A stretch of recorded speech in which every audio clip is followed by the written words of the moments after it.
the Ice Sky Snow Woman, the Ice Jade Emperor Scorpion, and the Titan Snow Demon King, each a fierce beast of legendary age and intelligence, understood instantly what Wang Li's gift meant. A human who could bring the dead back to life was not merely powerful, he was something that upended the world's order.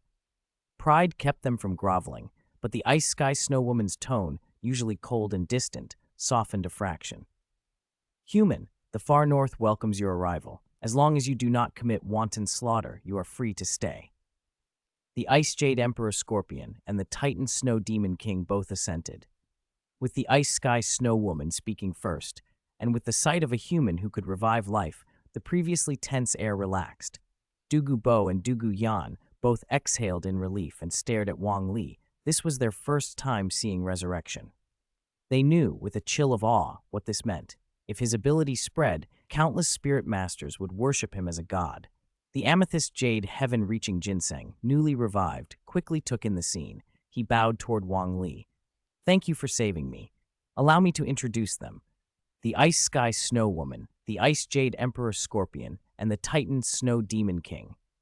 They are fierce beasts, the true rulers of the far north, known as the three great kings of the north. With the Ice Sky Snow Woman's words, you may move freely here. She may have been trying to win you over after seeing your blue-silver emperor spirit." Wang Li nodded. He had planned to leave, but his mind was already racing. These three were ancient, their power on the same plane as Super Douluo, exceptional opponents and perfect for Wang Li's battle-centered cultivation. He stepped forward and spoke plainly.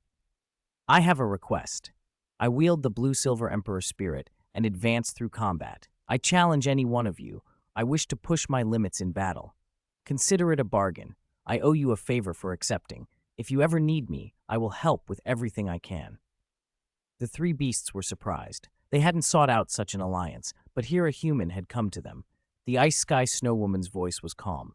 "Human, we accept. You may challenge any one of us at any time. We will not refuse, but we will not hold back. Be prepared." Wang Li's face lit up. "Today, then, I just gained my 8th spirit ring. Let me test its abilities." He released his domain. In an instant, the domain expanded to nearly 10,000 meters. Under its influence, frozen life stirred, plants sprouted and surged with energy, and that life energy flowed like a rushing tide into Wang Li. He drank it in like a bottomless pit.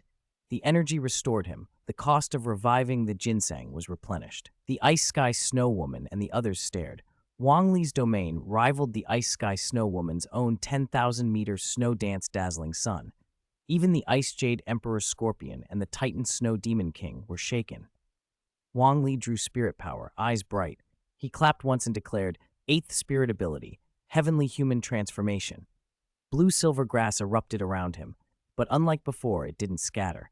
The blades wove together, binding and twisting until blue light swelled into a single, tremendous form.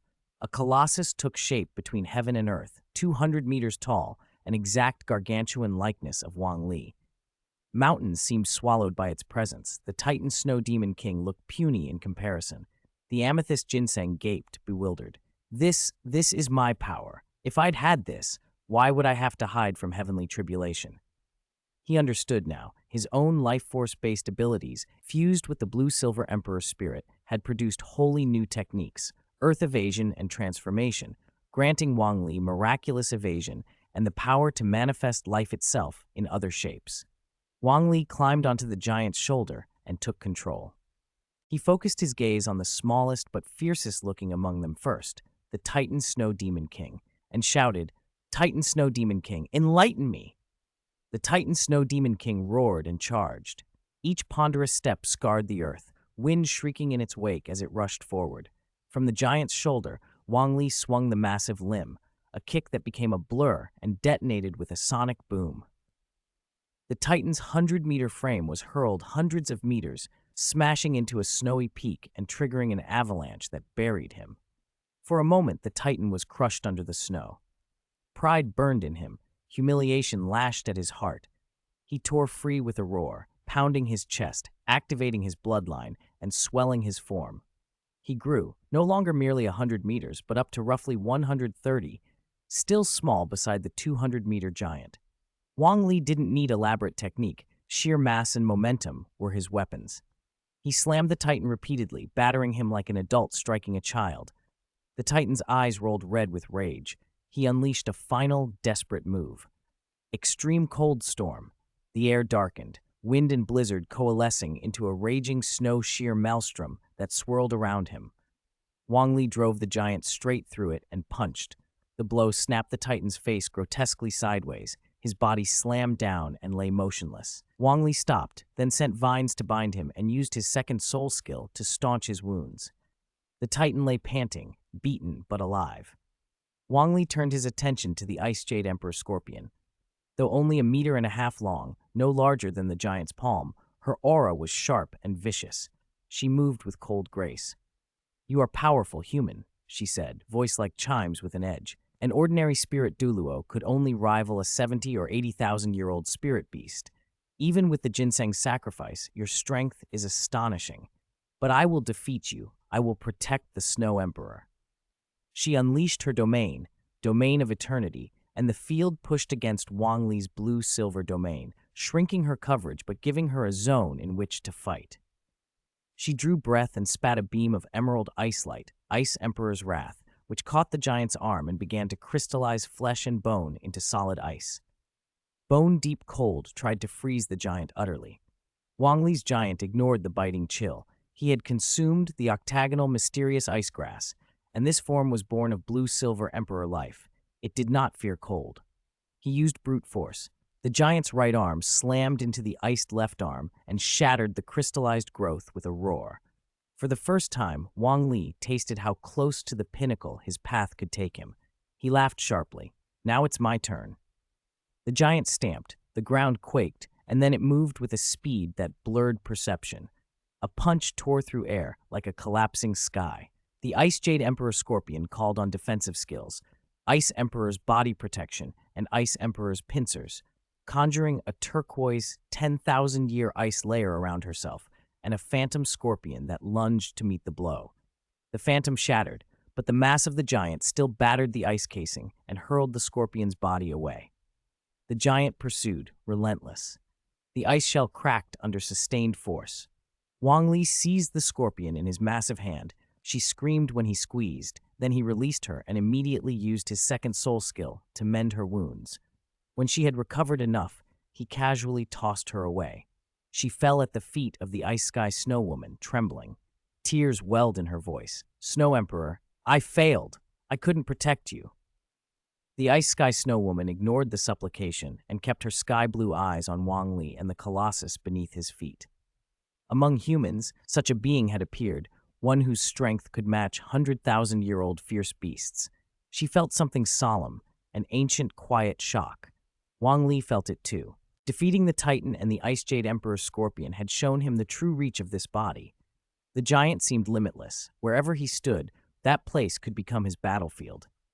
Sustained by the blue-silver domain's constant flow of life energy, he could keep fighting and growing. He lifted his voice, confident and steady. "Ice Sky Snow Woman, enlighten me." Her long hair drifted like snow in a still wind. Her aura swelled, composed and majestic. "As you wish." 162. Defeat the Snow Emperor. Please vote for me. Ice pull unparalleled. The Ice Sky Snow Woman murmured, and her jade-like right hand waved. A peerless sword light shot forth, cleaving the air itself with a silence that felt unnatural. Everything turned white, so blindingly pure it chilled the bones. Rip! With a single stroke, the giant was sliced through at the waist, its upper body teetering as if poised to fall away. Wang Li's heart tightened. The Ice Sky Snow Woman, born and bred in the extreme Northland, was indeed terrifying. One move had shown strength far beyond the Ice Jade Emperor Scorpion and the Titan Snow Demon King. But she had not finished him. Wang Li poured blue-silver Emperor vitality into sealing the wound at the giant's waist. With that vitality, it was a straightforward repair. The real problem was the sword light. Wang Li clasped his hands and shouted, "Eighth Spirit Ability, Celestial Transformation." The giant closed its hands, left palm, right fist, then slowly opened them. From its left hand, it drew out a 100-meter-long sword. This was the second manifestation of the Celestial Transformation ability of Wang Li's Eighth Spirit Ring. blue-silver grass could become any tangible thing and take on its properties. If it became a bull python, it would be a bull python. If it became a giant ape, it would be a giant ape. Now, it had become a giant sword, hard, sharp, and immense. Standing on the giant's shoulder, Wang Li fixed the ice sky snow woman with burning eyes and cried, "Let's go again!" She held her jade sword, face calm and unreadable despite the enormous blade Wang Li had produced. She launched herself forward with teleportation-like speed and arrived before the giant, aiming another killing stroke. Wang Li would not be cut down so easily. He controlled the giant to step back and then swung the massive sword horizontally. A gale howled. The ice sky snow woman's long hair whipped wildly. She realized she couldn't ignore the blade. She changed tactics, drawing her sword back and taking it into a backhand guard. Bang! A 1-meter ice sword met a 100-meter grass sword midair. Airwaves erupted outward, triggering avalanches across the surrounding slopes. Centuries of snow slid down in white torrents, nature itself answering the clash. The two blades, one vast, one slender, locked and danced. Sword shadows overlapped in a flurry of blows. They struck so many times it affected neither combatant decisively, but the devastation to the environment was horrific. After more than 100 exchanges, the ice sky snow woman pulled back. Wang Li was difficult to break. The energy in his domain was seemingly endless. She stamped her authority on the field and opened her own domain. Snow dance shining sun. A chilling force surged out, covering 10,000 meters and colliding with Wang Li's blue-silver domain. Inside his domain, everything revived and plants sprouted. Inside hers, life was extinguished, an icy void, the extreme northland condensed, an environment where even sunlight could not penetrate. In that domain, she became everything, sky and earth, her aura soaring limitlessly. Every move carried absolute destructive power. She was originally a 600,000-year spirit beast, not yet 700,000. But within her domain in this land, her strength swelled, pushing past 7, 8, 900,000 years, reaching toward million-year power. The giant beneath Wang Li's feet was forced back. The 100-meter sword gained slash after slash. With another collision, Wang Li had to control the giant to retreat several hundred meters. Wang Li's face lit with excitement. He laughed aloud. How exhilarating! Finally, someone forces me to reveal my full power. Then fine, 7th spirit ability, blue-silver true body. Boom! Terrifying life force condensed into a pillar of light and shot skyward. Inside it, the giant's body swelled. 300 meters, 400, 500. A 500-meter colossus stood between heaven and earth, its sword now roughly 280 meters. This was the blue-silver true body. Vitality increased by 150%, all spirit abilities amplified by 150%. Wang Li and the giant were one. So far, only the ice sky snow woman had drawn this level from him. He looked up to the sky, down to the earth, and then at the sword in his hand, his voice booming like a bell.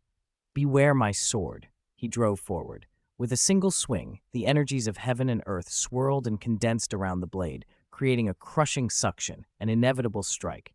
You could only endure it and live, or fail and die. The ice sky snow woman's expression turned solemn. She danced with her jade sword, releasing 100 peerless sword lights to disperse the surrounding heavenly energies and to confront the giant's main blade alone. Boom! An earth-shattering explosion rocked the land, light so dazzling it was blinding. The enormous blade and the myriad sword lights met and locked, giant against small, colossal against precise, and for a long, breathless moment, neither could claim victory. A day later, their duel finally ended in a draw. The Beiji Sanda Tianwang withdrew deeper into the extreme northland. On a mountaintop, Wang Li faced Dugu Bo and Dugu Yan with an apologetic smile. Grandpa, Yan, you should go back. This land isn't suited to your cultivation. I'll stay a bit longer. The fight with the Beiji Sanda Tianwang helped me a lot. I'll come find them for a few more bouts from time to time. Dugu Bo's face was a mix of wonder and worry. He still couldn't accept how the young man before him could become such a towering colossus. He imagined a single blow could be fatal and shook his head with a sigh. Do as you wish. With your strength now, we don't need to worry. You don't fear the hundreds of thousands-year spirit beasts. Only a few on the entire continent could match you. Dugu Yan placed her hands over her chest and looked torn.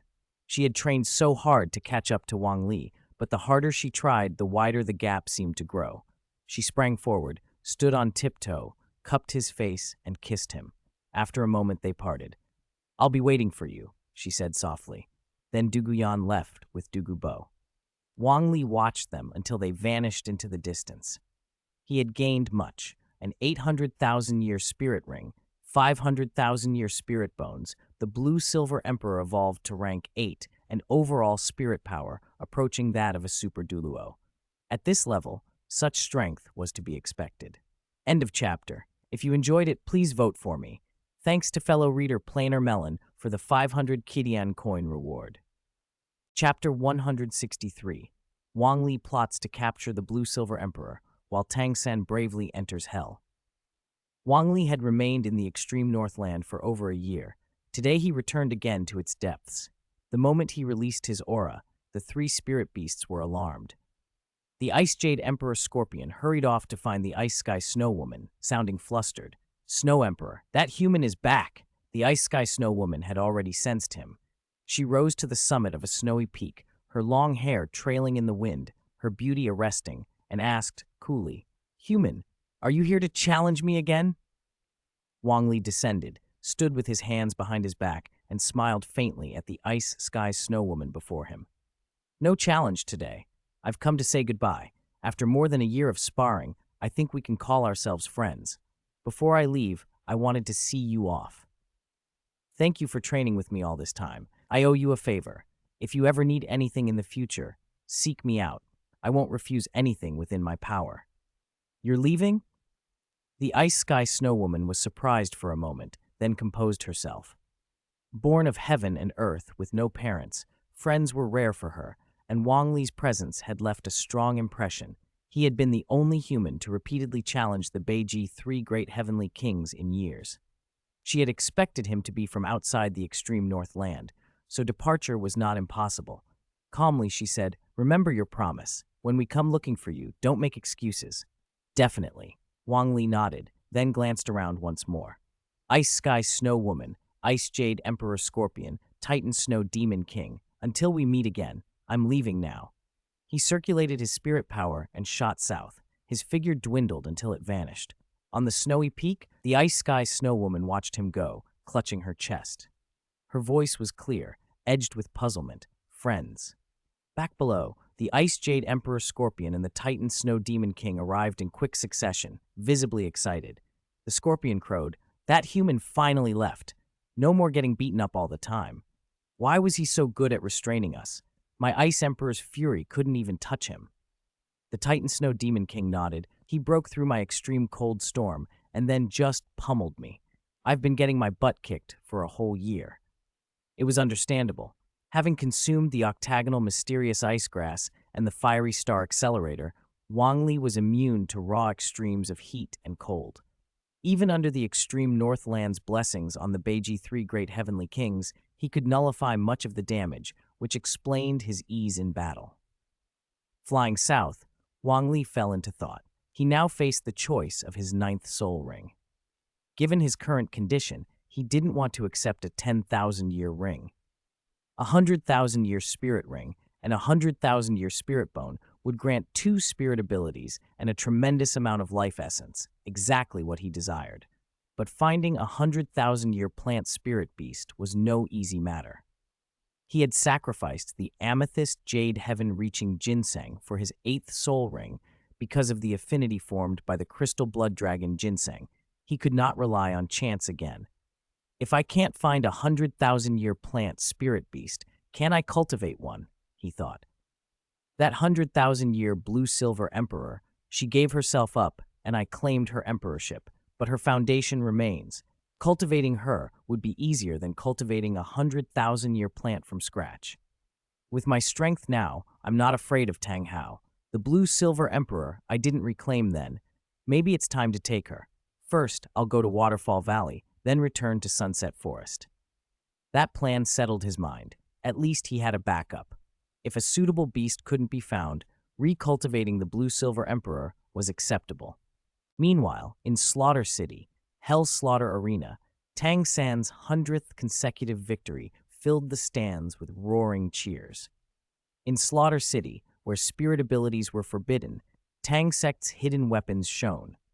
Paired with the Clear Sky Hammer and the 8 Spider Lances, Tang San could defeat opponents who could not use spirit abilities, even if they had higher ranks. After he secured his 100th straight win, the Slaughter King appeared with a practiced smile. Congratulations, King Shura. Our Slaughter City has produced another holder of a 100-win streak. I bestow upon you the title of God of Slaughter. From now on, you may reside here permanently, your status second only to mine. Tang San's eyes were bloodshot. He loved the wanton carnage of Slaughter City, but had responsibilities in the outside world. Tang Hao and Xiao Wu were waiting. A sinister aura still clung to him as he said hoarsely, "Slaughter King, by the Hell Slaughter Arena's rules, 100 consecutive victories grant the right to challenge the Hell Road. I don't want your title. I want to take the Hell Road." The Slaughter King's smile vanished. He could empower Tang San within Slaughter City, but what he feared most was Tang San passing the Hell Road. Anyone who conquered that road could become a god's successor, a catastrophic threat. He wanted Tang San destroyed, but one of Tang San's patrons was a contemporary god of slaughter. If he acted rashly, that god might return and upend everything. At that moment, Hu Liana stepped forward, her eyes bloodshot as well. Her figure was graceful, every movement suggestive. Her voice was hoarse as she said, "Slaughter King, open the Hell Road. Don't break arena rules." The Slaughter King's gaze turned colder. Tang San had a contemporary god of slaughter behind him. Hu Liana had one too. Now they were joining forces and asking to attempt the Hell Road together. Hu Liana had originally come to use Tang San, and he had been wary, but she had told him she came to Slaughter City to train and seek vengeance on Wang Li, so Tang San, who considered Wang Li a brother, yet relished seeing him suffer, agreed to the alliance. If he drove Hu Liana away with the Clear Sky Hammer and saved Wang Li, he could repay favors and prove that his world-class attack system, the Tool Spirit, surpassed any mutated blue-silver grass. Hu Liana had promised to share strategy information for the Hell Road, and Tang San accepted.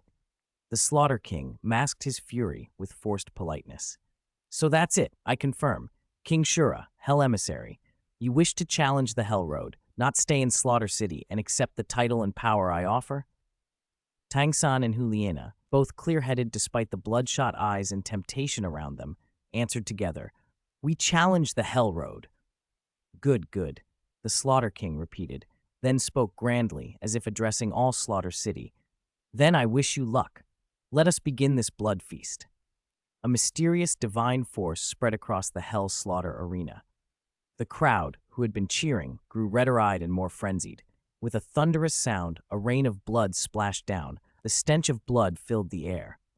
Tang San and Hu Liana felt something inside them twist. Their blood and chi surged, threatening to burst. The Slaughter King could not openly break the rules, so the two challengers were left intact.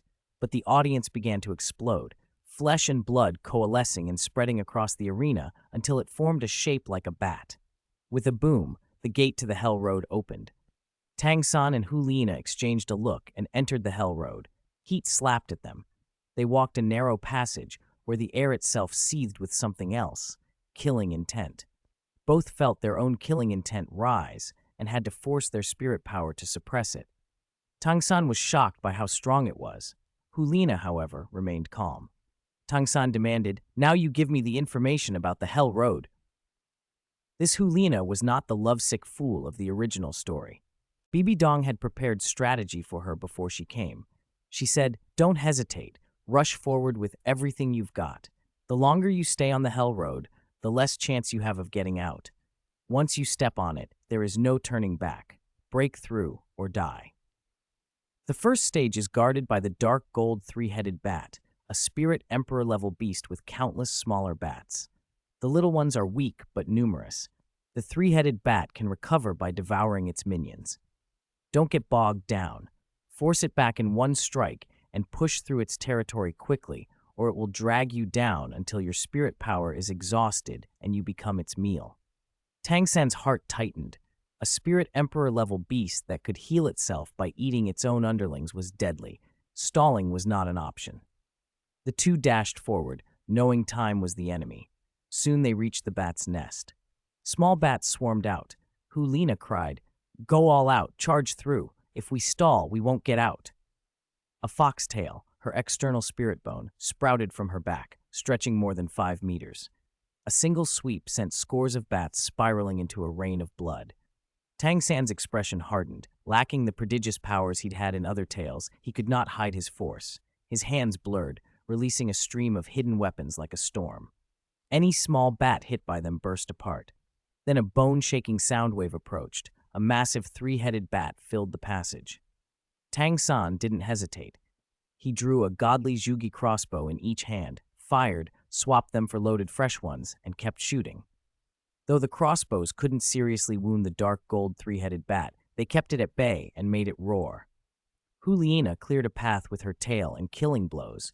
Tang San's hail of hidden weapons and crossbow bolts prevented the great bat from closing.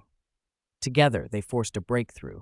It seemed the bat and its minions were most effective within their nest and could not freely pursue them along the whole Hell Road. Exhausted, the two pressed on.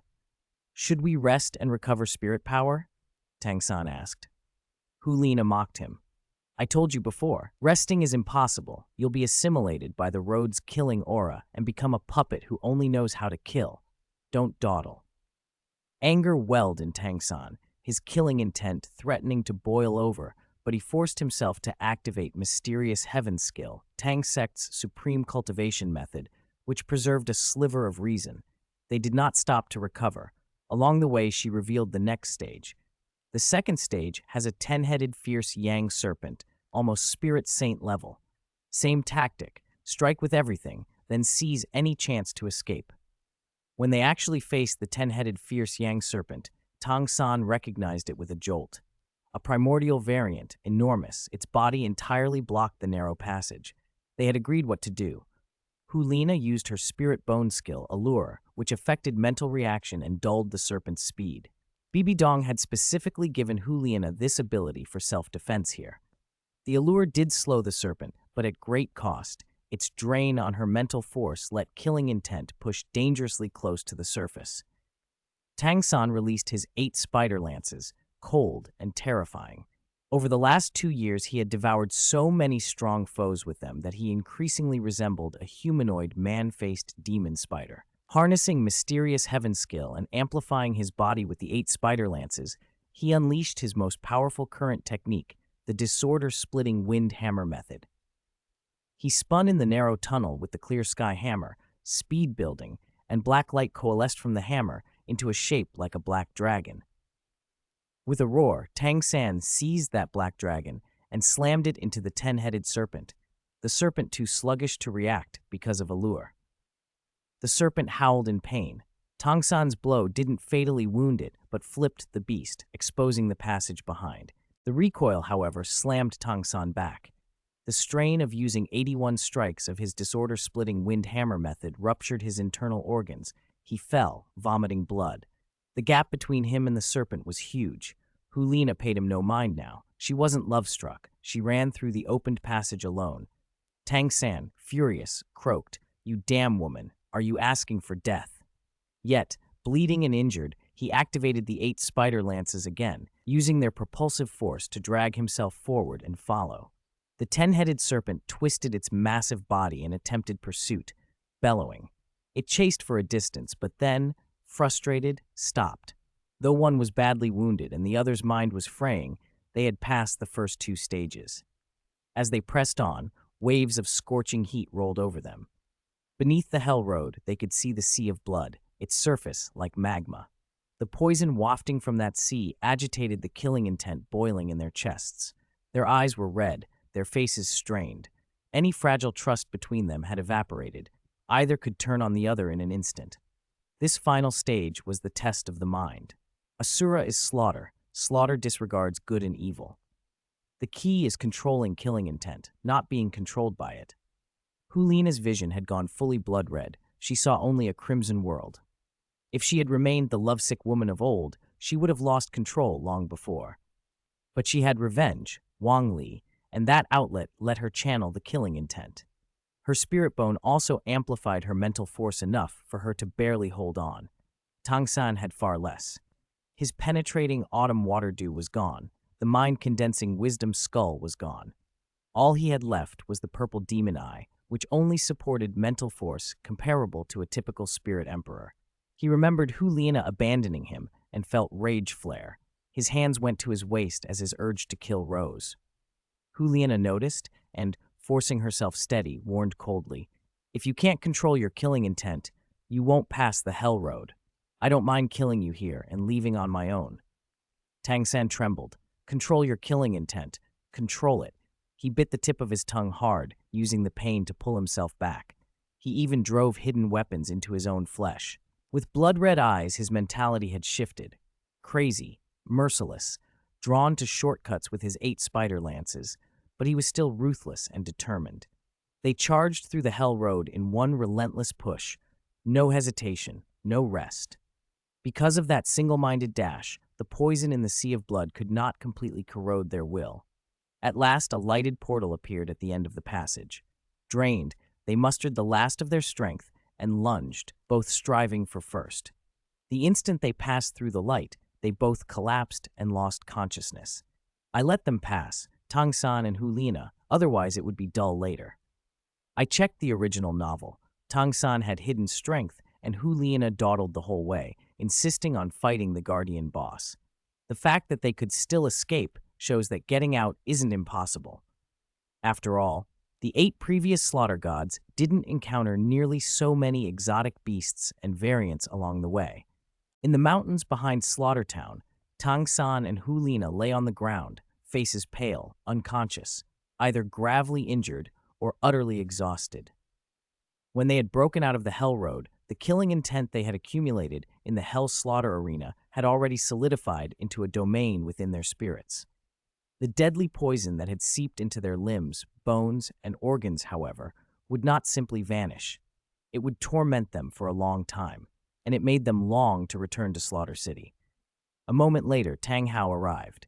He took Tang San with him, but did not kill Huliena. He had sensed Bibi Dong's aura and, not wanting to clash with her then, he left with Tang San. Only after he departed did Bibi Dong appear. She was calm, and despite Tang Hao being the one who had killed her teacher, she did not seek a life-or-death duel. The truth was, Tang Hao had helped her in the past. In front of others, she could put on an appearance of implacable vengeance, but she did not press it now. Bibi Dong picked up Huliena, and looking at the girl's pale face, felt a trace of pity. She sighed. "You came to Slaughter City to train and to avenge Wang Li," she said softly. "But in the time you were there, Wang Li has become terrifyingly strong. He hasn't appeared in over a year. Based on what he showed a year ago, it's very likely he has gone into seclusion to break through to the Spirit Saint realm. She's an extraordinary talent. Even I was startled. If he didn't have someone backing him, I would have sent Chrysanthemum Douluo and Ghost Douluo to capture him." For Bibi Dong, the reason she had tolerated Wang Li was always the same: Dugubo and Chan Renshui. A genius who could fight a spirit Douluo while still a spirit emperor might well be able to contend with a titled Douluo as a spirit saint. Bibi Dong, who had raised Huliena like a daughter, could already imagine how devastated the girl would be to learn this. With a sigh, she carried Huliena upward and left. Spirit City first, to heal her and deal with the after effects, was the priority. On the other side of the mountain, Tang Hao hadn't gone far after taking Tang San away. He gathered wood, lit a fire, and waited for Tang San to wake. His face was grim. After sending Tang San into Slaughter City, he had rushed back to Waterfall Valley to be with Yin, only to find the blue-silver grass that Yin had become had not just stalled in its growth, but actually regressed. He was anxious and restless, unable to find a cause or a solution. He studied Tang San's face, searching for any trace of Yin. No resemblance in features or hair color could be found. As evening fell, Tang San finally regained consciousness.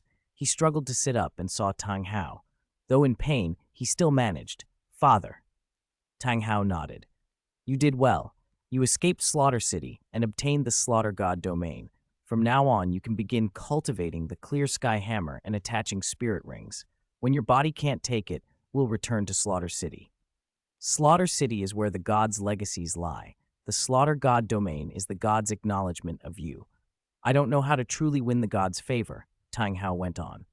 One person might know, the Slaughter King. If he tells us the truth later, we can spare him.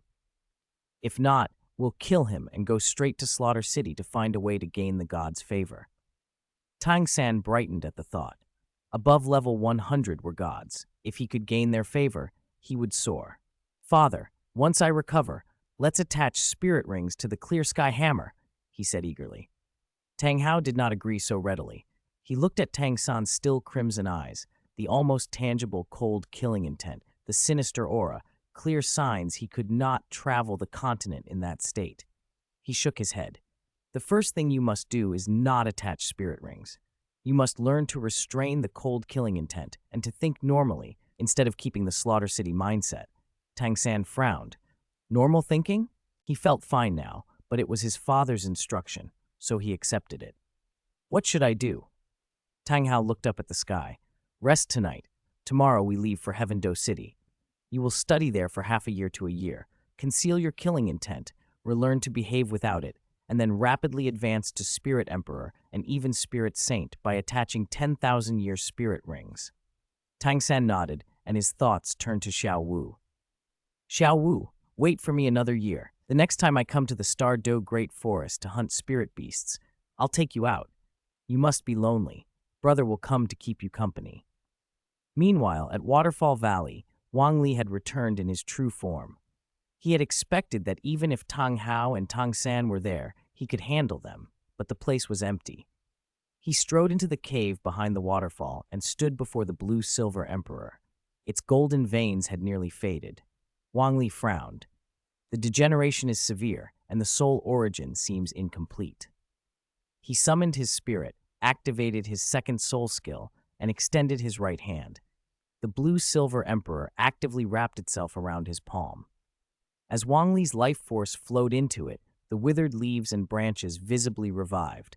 A soft blue light spread, and all the blue-silver grass in the cave stirred and benefited from the surge. Above the blue-silver emperor, within that blue light, a phantom slowly condensed. The outline of a woman in a sheer blue gown that fluttered with each movement, suggesting the curve of her body. Her face was gentle, her long blue hair pure and natural. When her eyes opened, they shone with innocence, curiosity, vulnerability, and joy. At the sight of Wang Li, she widened, then knelt and rubbed her head against his palm in a familiar fawning gesture. "My emperor," she murmured. Wang Li remained composed. A thought crossed his mind. The soul was severely incomplete and had lost many memories, but it was usable, something that could be cultivated. 165. Wife is Gone. 2 chapters in 1. After unearthing the blue-silver emperor, Wang Li knew his 9th soul ring might have another option. He carried her back to Sunset Forest, to the Ice and Fire Yin-Yang Well. Passing through the outer ring of poison arrays, he entered the valley. Unsure whether Dugubo and Duguyan were in seclusion, he didn't press his senses. Instead, he released a light aura at the valley mouth to let them know he had arrived. A moment later, a figure rushed out.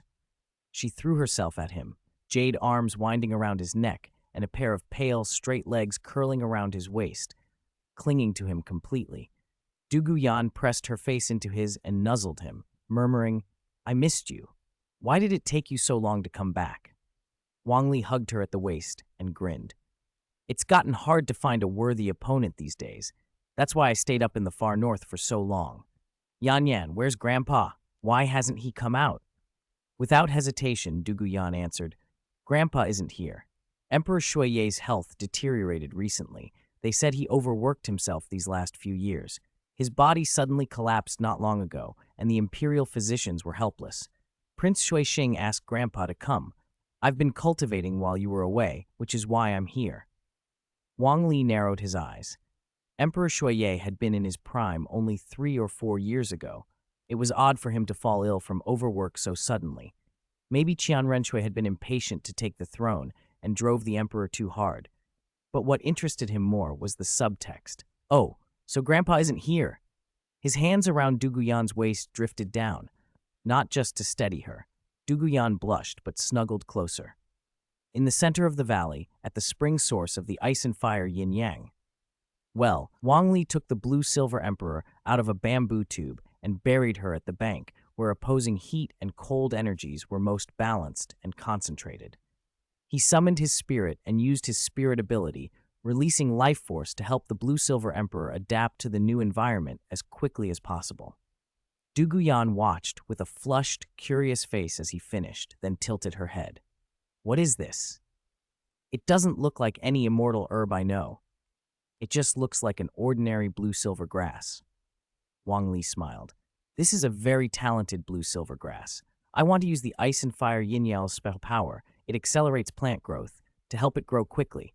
I'll let it grow on its own for now. Later, if I need it, I can use my domain, with the help of the other blue-silver grass in Sunset Forest, to cultivate it into a 100,000-year spirit beast."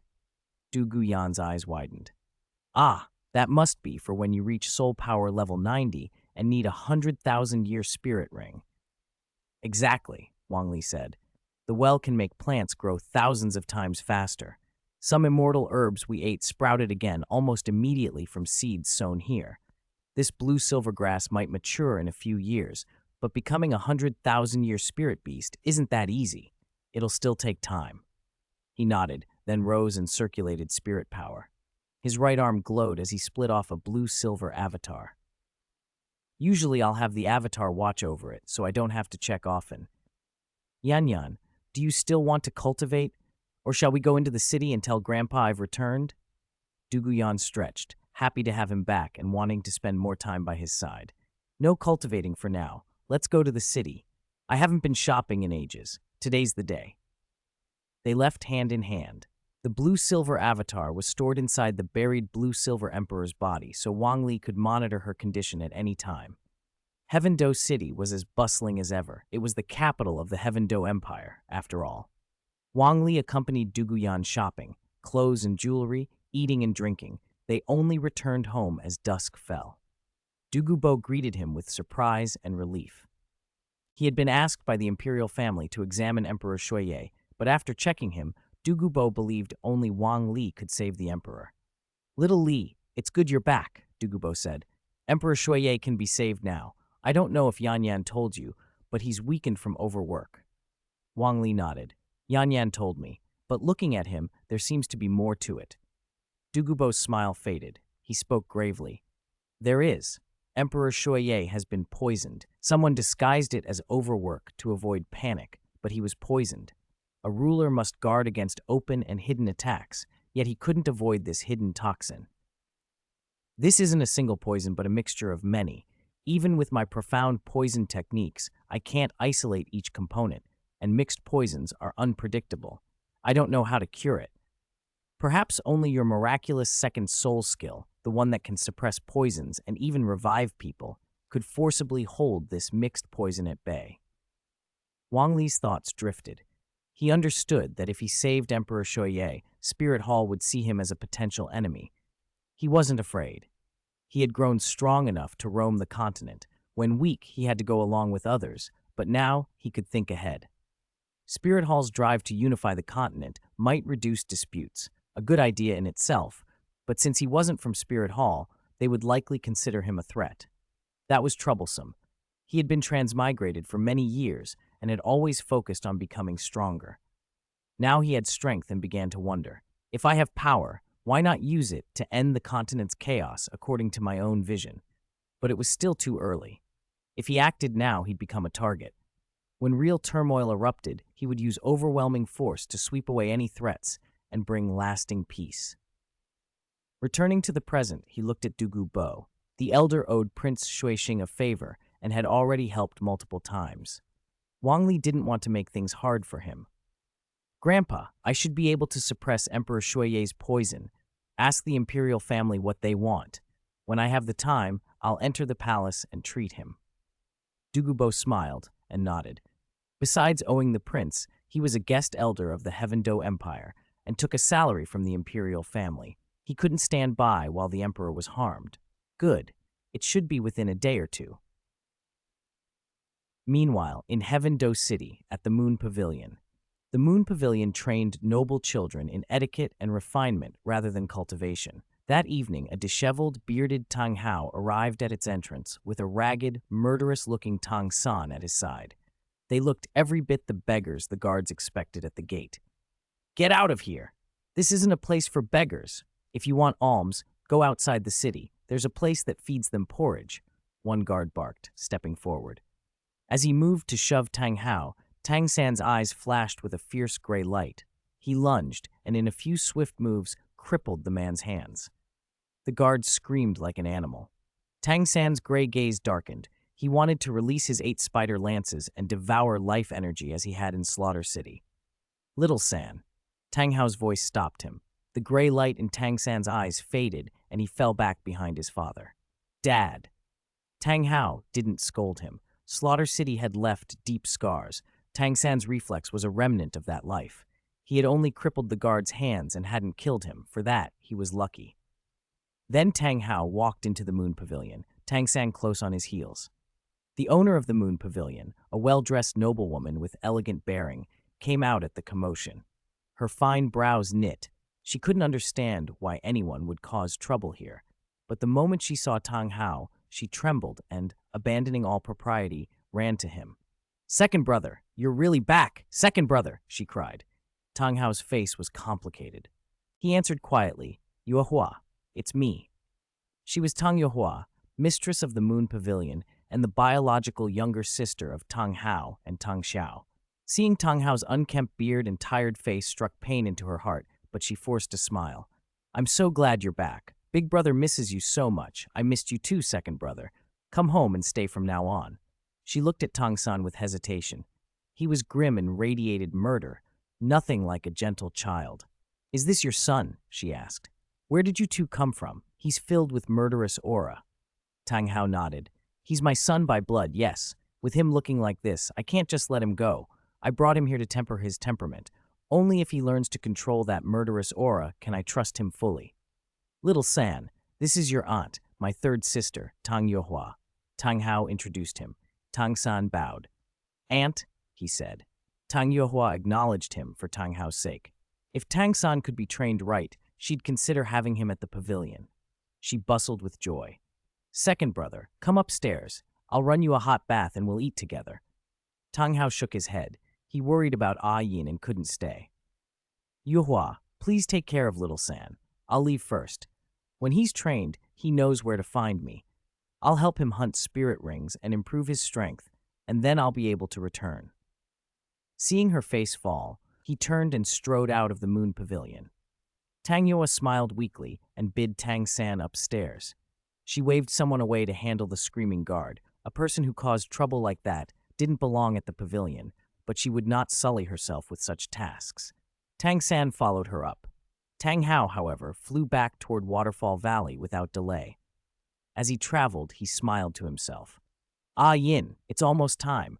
Once little San is trained, I can stay with you forever, never apart." When Tang Hao reached the cave behind the waterfall and went inside, the sight drove him insane. Yin was gone.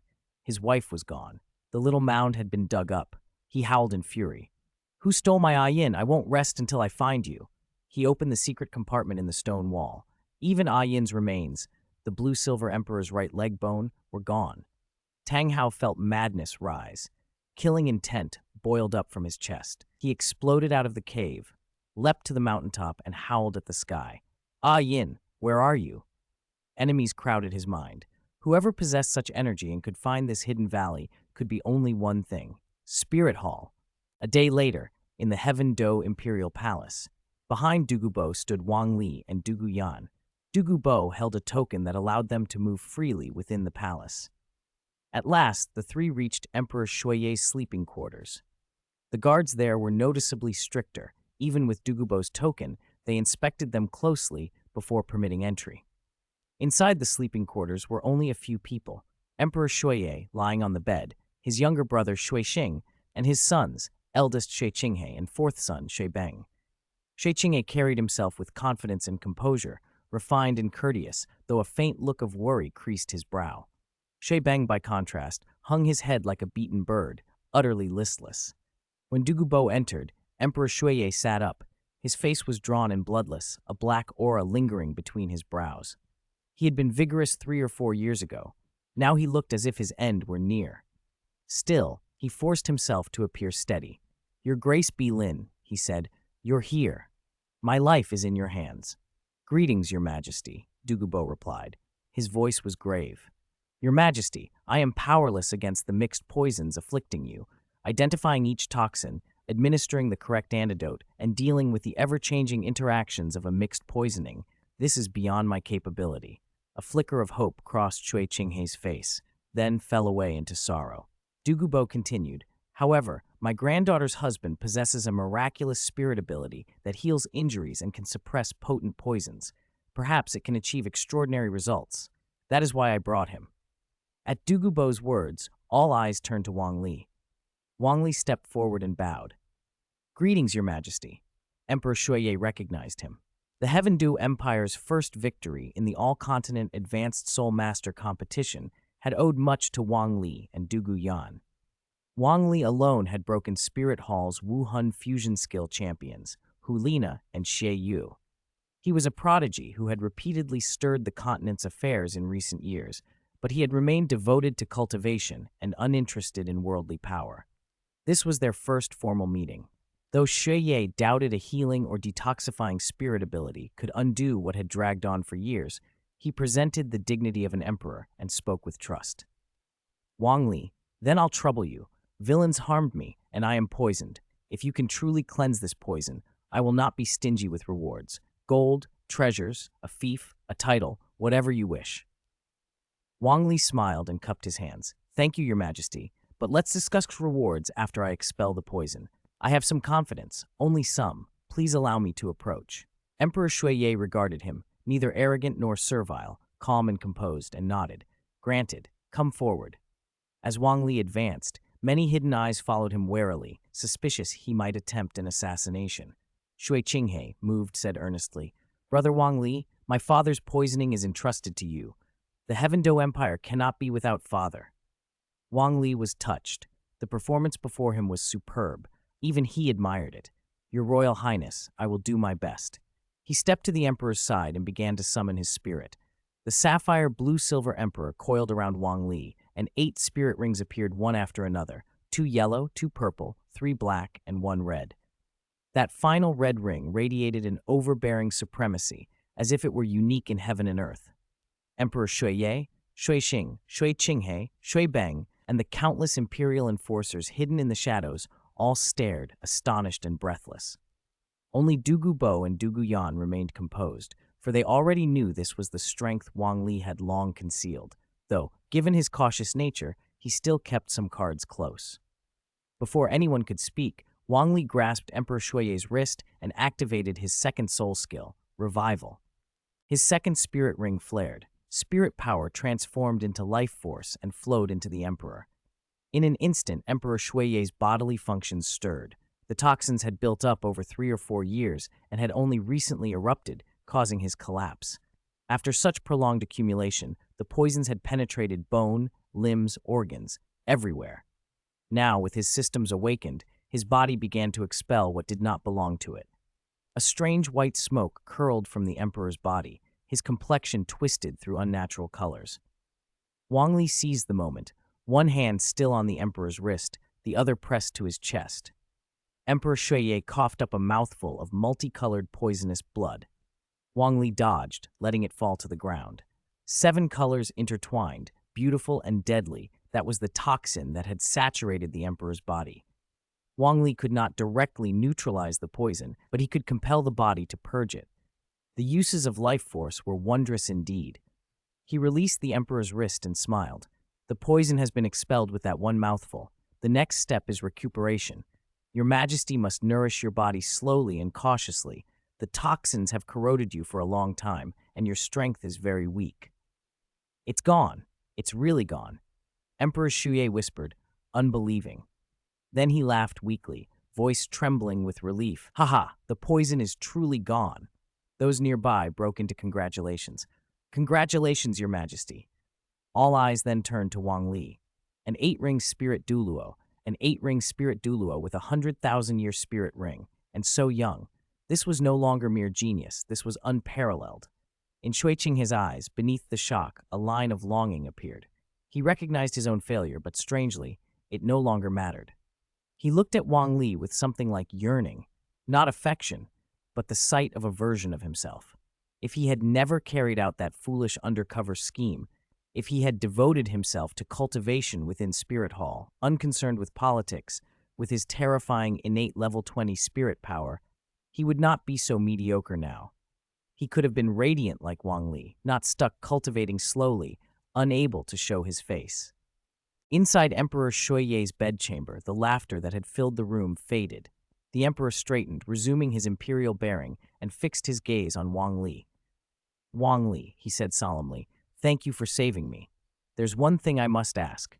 Your spirit power, and that red spirit ring, did you truly advance so quickly to become an 8-ring spirit Douluo?" Wang Li had once been inclined to obfuscate, but now he answered plainly. "Yes, your majesty. I cultivated hard, and my spirit power rose quickly. As for the red spirit ring, it is indeed 100,000-year spirit ring. 100,000-year spirit beast requested something of me and sacrificed itself." Emperor Shuiye's face registered disbelief. Cultivation was not supposed to be so simple. 100,000-year spirit beast was near the top among spirit beasts and a treasure to any spirit master. That such a beast would ask anything of a spirit master and even give its ring, it sounded impossible. Still, Shuiye accepted it and resolved to secure Wang Li's loyalty. "You saved my life," he declared. "I will not be stingy with rewards. For such service, I will bestow upon you the title of king and grant you a fief. Bestowing a kingship on someone of a different surname is unprecedented, but I will set that precedent for you." Granting a kingship to someone outside the imperial bloodline was an extraordinary move. The 4 kingdoms of the Heaven Do Empire, though outwardly loyal, shared the Shui imperial line. If Wang Li accepted, the empire would gain a 5th kingdom, and one of a different name. Wang Li, however, shook his head. "Thank you, your majesty, but I must decline," he said. "My heart is set on cultivation. Worldly power would only slow me. If your majesty rules with diligence and cares for the people, that is reward enough." Shuiye was taken aback. A whole kingdom, refused so readily. He had believed that such a young, prodigious spirit Douluo might be tempted by power. Instead, Wang Li turned it down.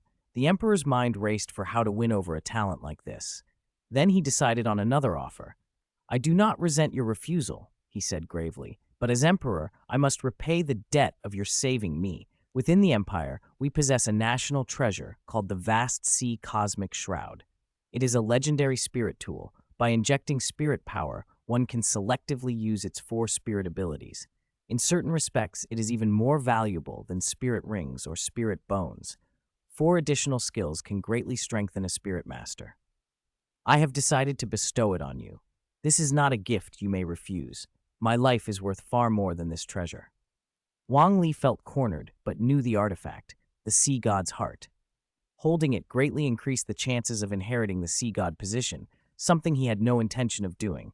But even without that implication, the shroud's 4 abilities could be useful. He accepted with reluctance. "Thank you, your majesty," he replied. Shuiye nodded, pleased, and summoned attendants. They soon brought forth the Vast Sea Cosmic Shroud, a palm-sized blue crystal shaped like a pyramid, emitting a soft azure glow. Wang Li accepted it and thanked the emperor again. Shuiye waved him away gently. "I've just recovered and am still weak. I won't keep you. Qinghe, receive them and make sure our life-saving benefactor feels the warmth of the imperial family."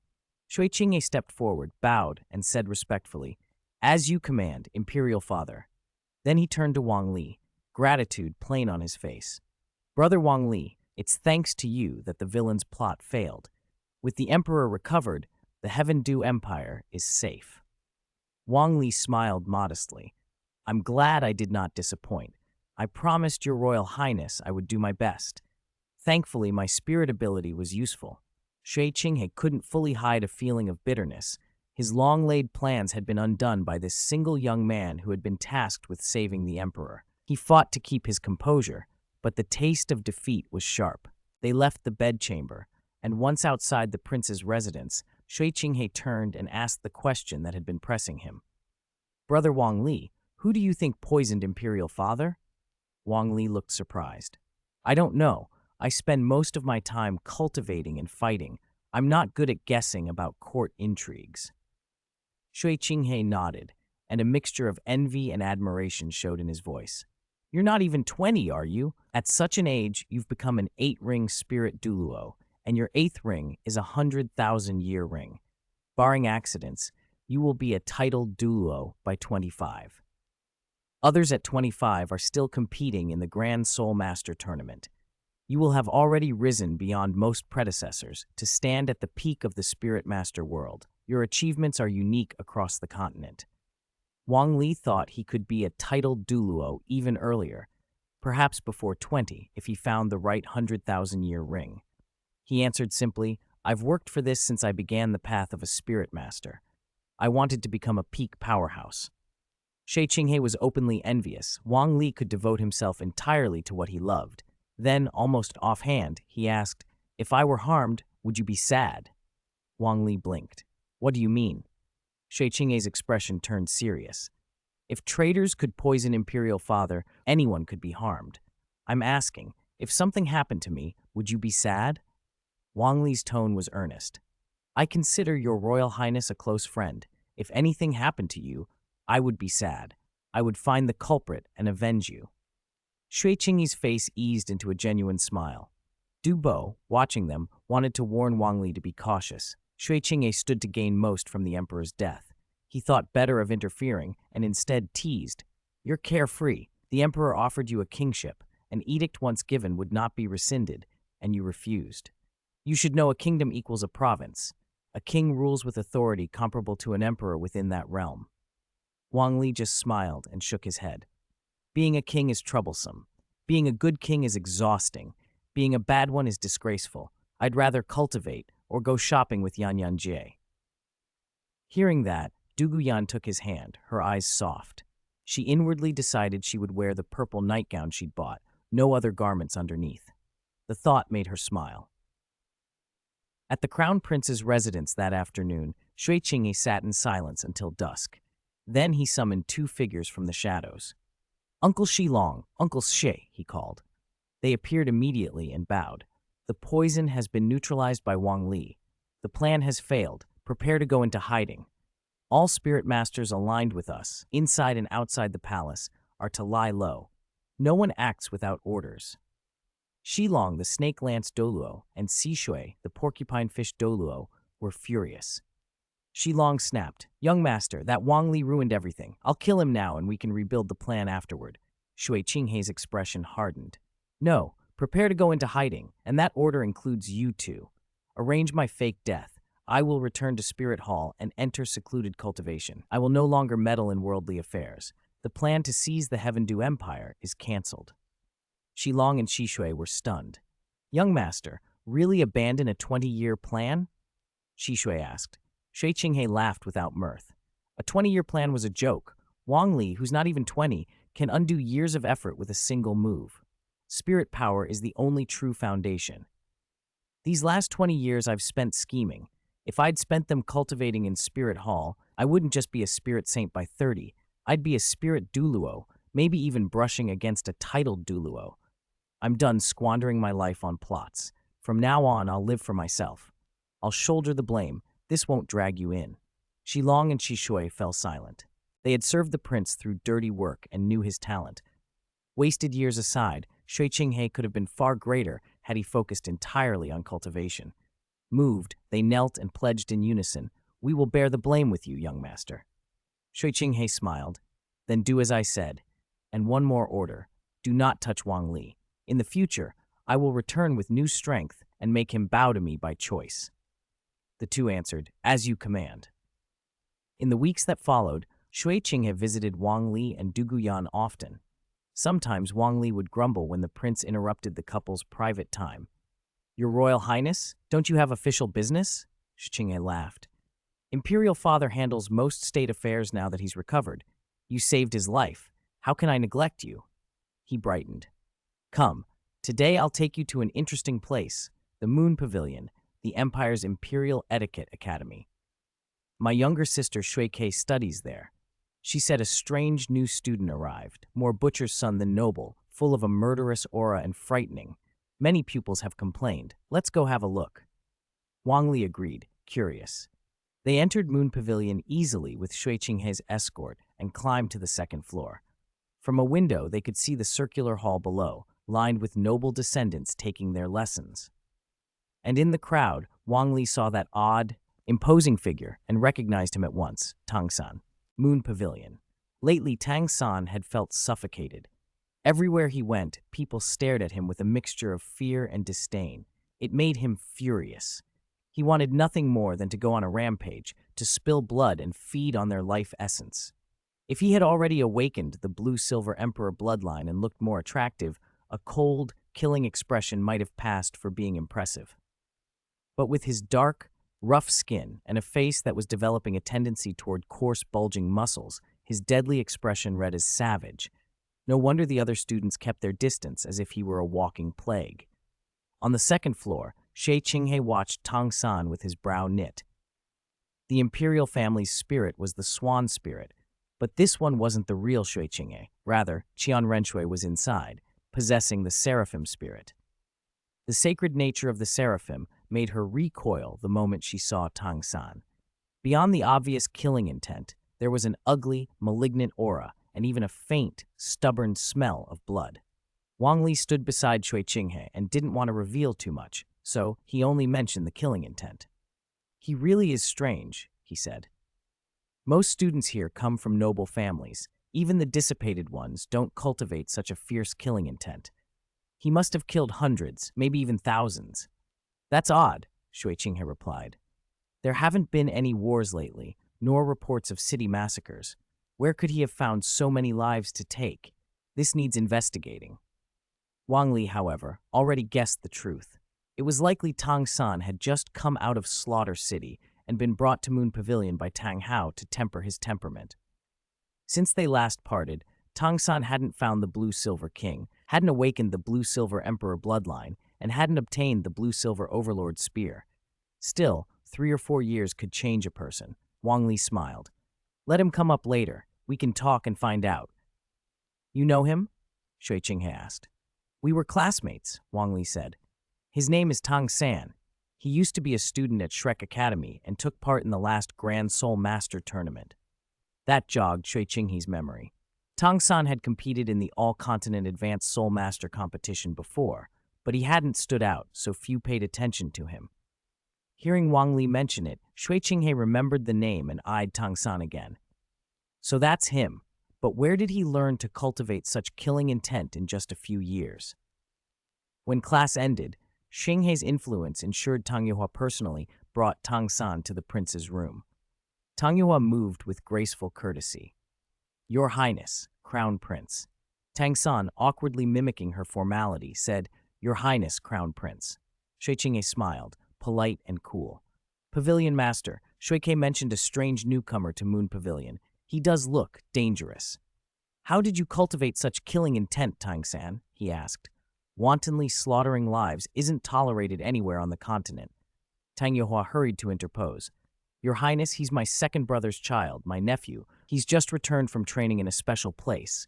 His killing intent isn't yet fully under control. He's never harmed ordinary people, and he won't harm any students here. I can vouch for him." At the mention of Tang Hao, Shui Qinghe's body tightened for a moment. Then he forced himself to relax. Of course, he knew who Tang Hao was, the famed clear-sky Douluo who had once beaten the Supreme Pontiff of Spirit Hall to death, a deed that had made Tang Hao infamous across the world. The previous Supreme Pontiff had been Shui Qinghe's biological father. That meant the boy standing before him was the son of his father's murderer. A cold, murderous spark lit in his chest, but he kept his face composed. "I see. If the Pavilion Master vouches for him, I won't press the matter further." He turned his attention to Wang Li, wanting to know exactly what their relationship was. Wang Li smiled and said, "Tang San, it's been a long time. Last time, Oscar Ningrongrong told me about you and Xiao Wu. That was regrettable." Tang San's expression shifted. The man looked familiar, but Tang San couldn't place him. "You are?" he demanded. "I'm Wang Li," the man replied. "I've changed a bit since you last saw me. It's not surprising you wouldn't recognize me." Tang San stared. "Your hair and your eyes, how are you even like Wang Li?" Wang Li explained, "I absorbed a spirit ring from a special spirit beast. It greatly enhanced my power and even altered my spirit. My appearance changed because of that. You've changed a lot, too. I almost didn't recognize you. Tang San's mind raced. He knew Wang Li's spirit was a mutated blue-silver grass. For it to have changed him so profoundly and be called a special spirit beast, could it have been the blue-silver king of the blue-silver forest? Wang Li didn't hide it. Yes, it was the blue-silver king. It helped me a great deal.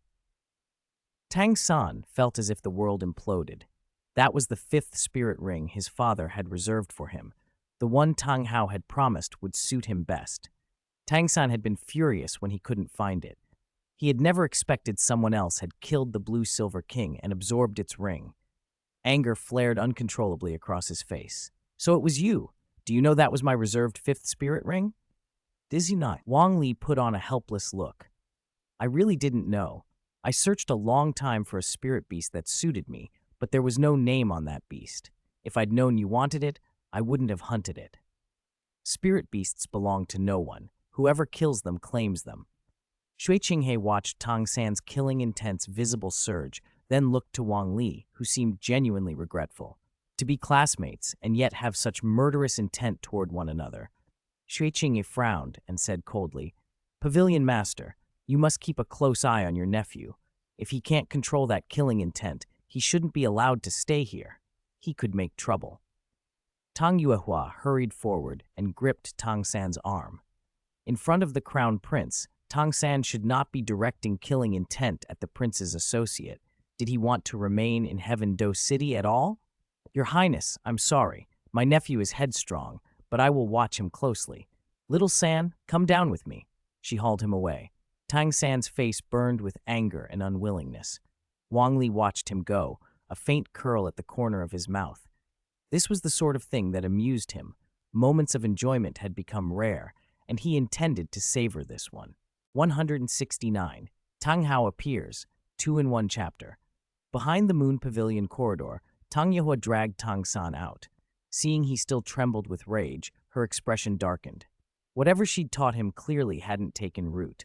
With emotions so obvious, how could he ever do anything great? Tang San, she scolded, it was only a spirit ring, and you lost control like that. How do you expect to master your killing intent? That was the Crown Prince just now, Tang Yuehua continued. Those who can accompany the Crown Prince are not ordinary people. If you show killing intent toward them, even in all of Heaven Do City, you won't find a place to hide. Tang San's whole body shook. In a low, fierce voice, he snapped, "Aunt, he stole my spirit ring. That spirit ring was meant for me. My father picked it out." Tang Yuehua's disappointment turned to anger. She slapped him across the face. The sound seemed to shock him awake. Then she said more gently, "You need to remember, your place here is because I vouched for you. Behind me stands the secluded Clear Sky sect. How much trouble do you have to cause before you learn restraint and endurance? As for your second brother," she added, "if someone really took your spirit ring, he will see justice done in time. What you need now is to finish my training." Tang San blinked, the fury cooling as reason returned. He remembered his father, Tang Hao, the Clear Sky Douluo, whose name was known across the continent, and trusted that his father would one day set things right. He also recalled that blue aura when Wang Li had helped his teammates, Dai Mubai, Juju King, Ma Hongjun, heal their injuries, and the predatory desire that had risen in his chest. If he could devour Wang Li, then what was his would remain his. He bowed his head and said in a deep voice, "I understand, Aunt." Tang Yuehua nodded. He was still capable of listening, but she couldn't help sighing at how foolish her brother's son could be. "Go back to class. Temper your spirit. Learn to control your killing intent." Tang San gave a perfunctory yes. But inside, the sight of Wang Li had reawakened the bloodlust cultivated in Slaughter City. He tried to concentrate in class, but was distracted the whole time, paying no heed to the teacher. At the Moon Pavilion entrance, Shui Qinghe looked at Wang Li and Du Guyan with apologetic eyes. "I apologize for the disturbance," he said. "I didn't expect Tang San to have such terrifying killing intent. We were only met by a classmate, yet it turned out like this." Wang Li waved it off and sighed. "Your Highness needn't worry. Who would have thought my classmate would release killing intent at us over a spirit beast like we were sworn enemies?" Duguyan frowned. Xiao Li, don't associate with him in the future. His killing intent is real. I felt a chill. He truly wanted to kill you. Because Shui Qinghe stood close by, Wang Li deliberately replied, we were classmates once, but we've probably drifted apart. Maybe next time we meet, we'll just be strangers. Shui Qinghe's eyes flickered. Tang San was the son of the man who killed his father, and now he'd turned on Wang Li over a spirit beast. Foolishness like that removed any need for restraint. I'll have people investigate Tang San and put him under surveillance, he said. His killing intent is too dangerous. He might cause trouble. Wang Li wondered how Chan Renshui would handle Tang San this time, then said, very well, Your Highness. We should get going. They parted ways and returned to their residences. For Wang Li, exposing himself didn't matter much.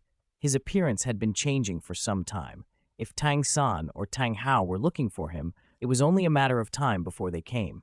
He was, if anything, a little amused. This would add some interest to his otherwise peaceful life. Back at the Crown Prince's residence, Shui Qinghe immediately summoned his trusted aides. Meeting the son of his father's murderer out on an errand had set his blood boiling. The memory of his father's slaying had never faded. Arrange surveillance around the Moon Pavilion, he ordered, eyes cold. Also, investigate a student named Tang San inside. His father is Tang Hao. If anyone suspected to be Tang Hao appears near the Moon Pavilion, report it immediately. Understood, his aides replied. Shui Qinghe stood straight, hands clasped behind his back, thinking, I hope there's still time. Before I return to Spirit City for secluded cultivation, I will avenge my father's murder. Even if it exposes my identity, I won't hesitate. Where was Tang Hao during all this? In truth, Spirit Hall had branded him a wanted man and sent Chrysanthemum Douluo and Ghost Douluo, backed by 20 cardinal-level Spirit Saint powerhouses, to hunt him. Tang Hao was strong, but he was a battered veteran. About 18 years earlier, he had fought Qian Shunji, Chrysanthemum Douluo, and Ghost Douluo, and though he emerged victorious, he had sustained grievous injuries that had never fully healed. His spirit power had increased since, but his body couldn't fight at full strength. Chrysanthemum Douluo and Ghost Douluo were not necessarily stronger than Tang Hao, but their Wu-Hun fusion skill, the twin poles of stillness domain, was a trap he could not afford to fall into now. If he did, he had no idea how many titled Douluo from Spirit Hall would quickly answer the call. Tang Hao's course of action was reckless. He dared not enter Spirit Hall to retaliate openly, so instead, he massacred the spirit subtemples in cities near Spirit Hall, killing bishops, deacons, and guards, mid-level Spirit Hall personnel with countless connections. Their deaths were a fuse that ignited outrage. Even Bibi Dong had to make a statement to preserve the Supreme Pontiff's authority. With all that, Chrysanthemum Douluo and Ghost Douluo personally led the cardinal powerhouses to pursue Tang Hao. Tang Hao didn't want a pitched battle with them. He led the pursuit into the Star Do Great Forest and relied on swarms of spirit beasts to cloud their judgments and buy himself an escape. But after fleeing, he felt hollow. Yin was gone, and slaughtering spirit subtemples hadn't calmed him. Impulsively, Tang Hao came to Heaven Do City to check on Tang San and see if his son had learned to control his killing intent. When Tang Hao arrived at the Moon Pavilion a few days later, he sensed surveillance immediately. The Watchers were well hidden, but couldn't hide from his perception. They were powerful individuals with considerable spirit power. Tang Hao restrained himself from slaughtering them on the spot. Instead, he rushed into the Moon Pavilion, took Tang San, and fled the city, vanishing into the mountains. In a forest outside the city, Tang Hao faced Tang San. Surprised at seeing his son warred with fierce killing intent on his face, after nearly a month, Tang San had shown no improvement. Tang Hao first asked about the surveillance. "What's going on?" he demanded. "There are people watching you near the Moon Pavilion. What trouble did you cause? Who did you offend, and why can't you control your killing intent?" Tang San's blood boiled as he recounted the encounter. "Father, the Crown Prince came with a boy named Wang Li. He killed the Blue-Silver King that was meant for me and absorbed its spirit ring. He changed, blue hair, blue eyes, became very handsome, and his power rose because of that spirit ring. That should have been mine." Tang Hao fell silent, dazed. Blue hair, blue eyes, did that match Yin? Had this Wang Li absorbed the Blue Silver King's spirit ring and taken on Yin's appearance? Tang Hao pieced it together and realized his son had lost his temper and caused the incident. Tang San urged, "Father, since you're here, let's go find Wang Li. I have a way to take back what belongs to me." A sharp light flashed in Tang Hao's eyes. "Then we'll go back and find him. When there's an opportunity, we'll take him away. Heaven Do City isn't a place to stay. After we take him, we'll head to the Spirit Beast Forest to hunt. Add spirit rings to the Clear Sky Hammer. You won't control your killing intent by simply thinking about it." He gave Tang San another pointed look. "Find your little girlfriend. Maybe she can soothe you. At least make your killing intent not show on the surface." As soon as Xiao Wu was mentioned, Tang San's killing intent evaporated and a smile slowly returned to his face. Meanwhile, in Heaven Do City, news that Tang Hao had taken Tang San spread fast. Shui Qinghe was furious. "Chrysanthemum Douluo and Ghost Douluo are incompetent," he snapped. 2 titled Douluo and 20 cardinal-level powerhouses, and they couldn't stop Tang Hao from reaching Heaven Do City. Tang Hao's crimes had rippled across major cities. He had massacred spirit subtemples in several places, killing at least 1,000 spirit masters. Shui Qinghe's voice was cold with vengeance. Old grudges unanswered, new hate added. 18 years ago, he killed my father. 18 years later, he murdered thousands of innocent spirit masters. "Uncle Shi Long, Uncle Si Shui, you two will accompany me," he ordered. "I don't care about the Heaven Do Empire right now. I will bring Tang Hao's head back to commemorate my father and those innocent victims." Shi Long and Qi Shui bristled, but complied. Though both were titled Douluo and Shui Qinghe, Qian Ren Shui with seraphim power, could act temporarily at that level, they all knew how dangerous Tang Hao was. They also knew Chrysanthemum Douluo and Ghost Douluo were already on the chase. "We should inform them at once," Shi Long said. "With their twin poles of stillness domain, we'll catch Tang Hao." Shui Qinghe ordered a secret dispatch. "Tell Chrysanthemum Douluo and Ghost Douluo that Tang Hao had come to Heaven Do City." Then a sudden worry crossed his face. Tang San had shown killing intent toward Wang Li earlier. Now that Tang Hao had come, he might target Wang Li because of Tang San. Shui Qinghe hurried out with guards and found Wang Li and Du Guyan casually sharing candied hawthorns. He felt a momentary urge to flee, then forced himself forward. "Wang Li, Du Guyan, return immediately. Do not leave your Grace Bilin's side. Tang Hao is here, Tang San's father and a titled Douluo. He took Tang San away and may harm you over this." "His title is Clear Sky," Shui Qinghe warned. "He's formidable, far beyond an ordinary titled Douluo. Only with Bilin's protection will you be safe." Wang Li swallowed a mouthful of hawthorn pulp and looked off to the side, calm. "That's probably too late, Crown Prince. Clear the civilians from this area. This place will soon be a battlefield." Shui Qinghe followed his gaze. A tall, disheveled man with unkempt hair and beard, in tattered clothes, walked toward them, with Tang San at his side. Tang Hao looked at Wang Li. The blue hair and blue eyes were strikingly familiar, like Yin's, but the face was different enough to tell them apart. Tang Hao really had come. Shui Qinghe should have been relieved, but his plans were far from finished. Who here could stop Tang Hao now? Still, he stepped forward, his voice authoritative. "Clear Sky Douluo, I understand what you're after. It's because of a spirit beast. There are countless spirit beasts on the continent. If we lose this one, we can find another. To bully the weak over a single beast would be intolerable. The Heaven Do Empire will never allow it." Tang Hao glanced at Shui Qinghe, expression unreadable. Calmly, he replied, "Crown Prince, I don't want enmity with the Heaven Do Empire, but I must take this boy. You wouldn't understand. This spirit beast is unique. If one dies, another like it is nearly impossible to find. Judging from this boy, you can see how much the spirit beast helped him. In short, I must have him." Shui Qinghe's voice turned cold. "So you're making enemies of the Heaven Do Empire, Tang Hao. Do you truly have no one left here you care about? Think of them, not just yourself." A turbulent, murderous aura exploded outward, chilling the air around them as if winter itself pressed down, freezing the blood in their veins. Tang Hao met Shui Qinghe's gaze, his own killing intent nearly taking shape, and yet he said, "I was expelled from the sect long ago. Besides a son, I have no one else. Threats mean nothing to me." Shui Qinghe's face hardened. As far as I know, your son and Wang Li are classmates. Wang Li took care of him and even saved his life once. If Wang Li hadn't intervened, your son would have died at Xinian's hands. Now you repay that kindness with hostility? Both of you are heartless ingrates.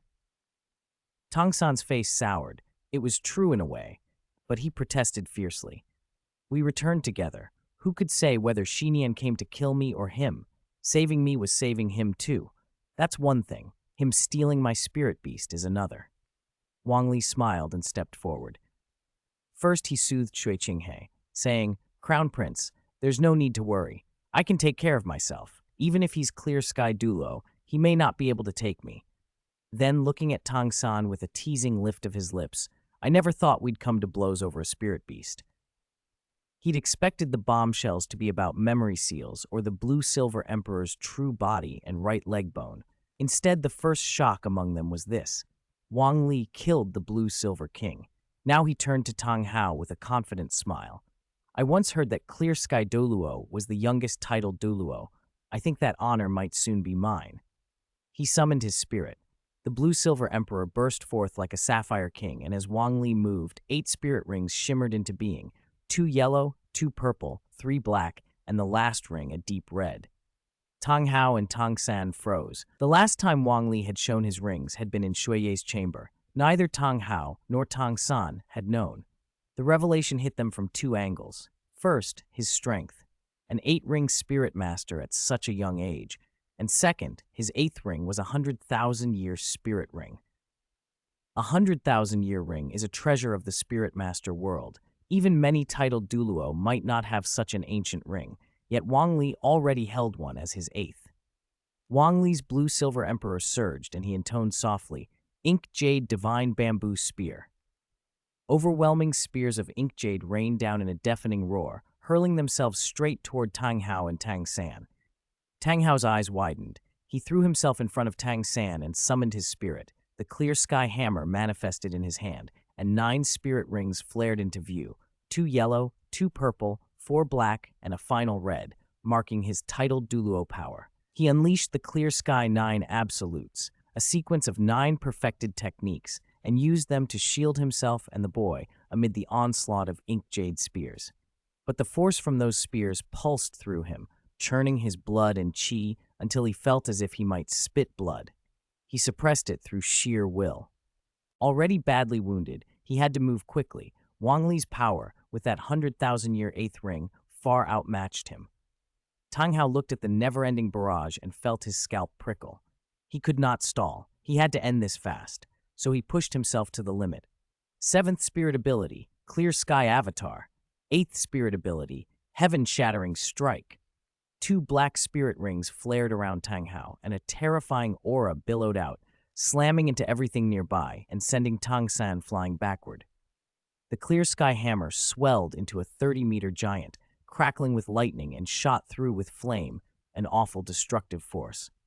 Wang Li, however, stayed steady, positioning himself to shield Shui Qinghe and Du Guyan. After fighting the Snow Empress, everyone else seemed like small fry. He clicked his fingers and said with a laugh, Blue-silver barrier. At once, blue-silver vines whipped out from the ground, wrapping Tang Hao.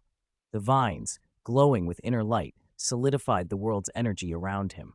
Under that glow, the very laws of power in the area congealed. Tang Hao, hammer in hand, found himself sealed in place. The barrier's strength rivaled even the duality static domain of Chrysanthemum Douluo and Ghost Douluo. Could this be a spirit ability birthed from a 100,000-year ring? Tang Hao could not fathom it. Dad! Tang San cried out. Tang Hao was still conscious but immobile. His full power strike, powered by his 7th and 8th abilities, froze mid-swing, locked within the barrier's grasp. He raged and increased his spirit power to the breaking point, eyes blazing red.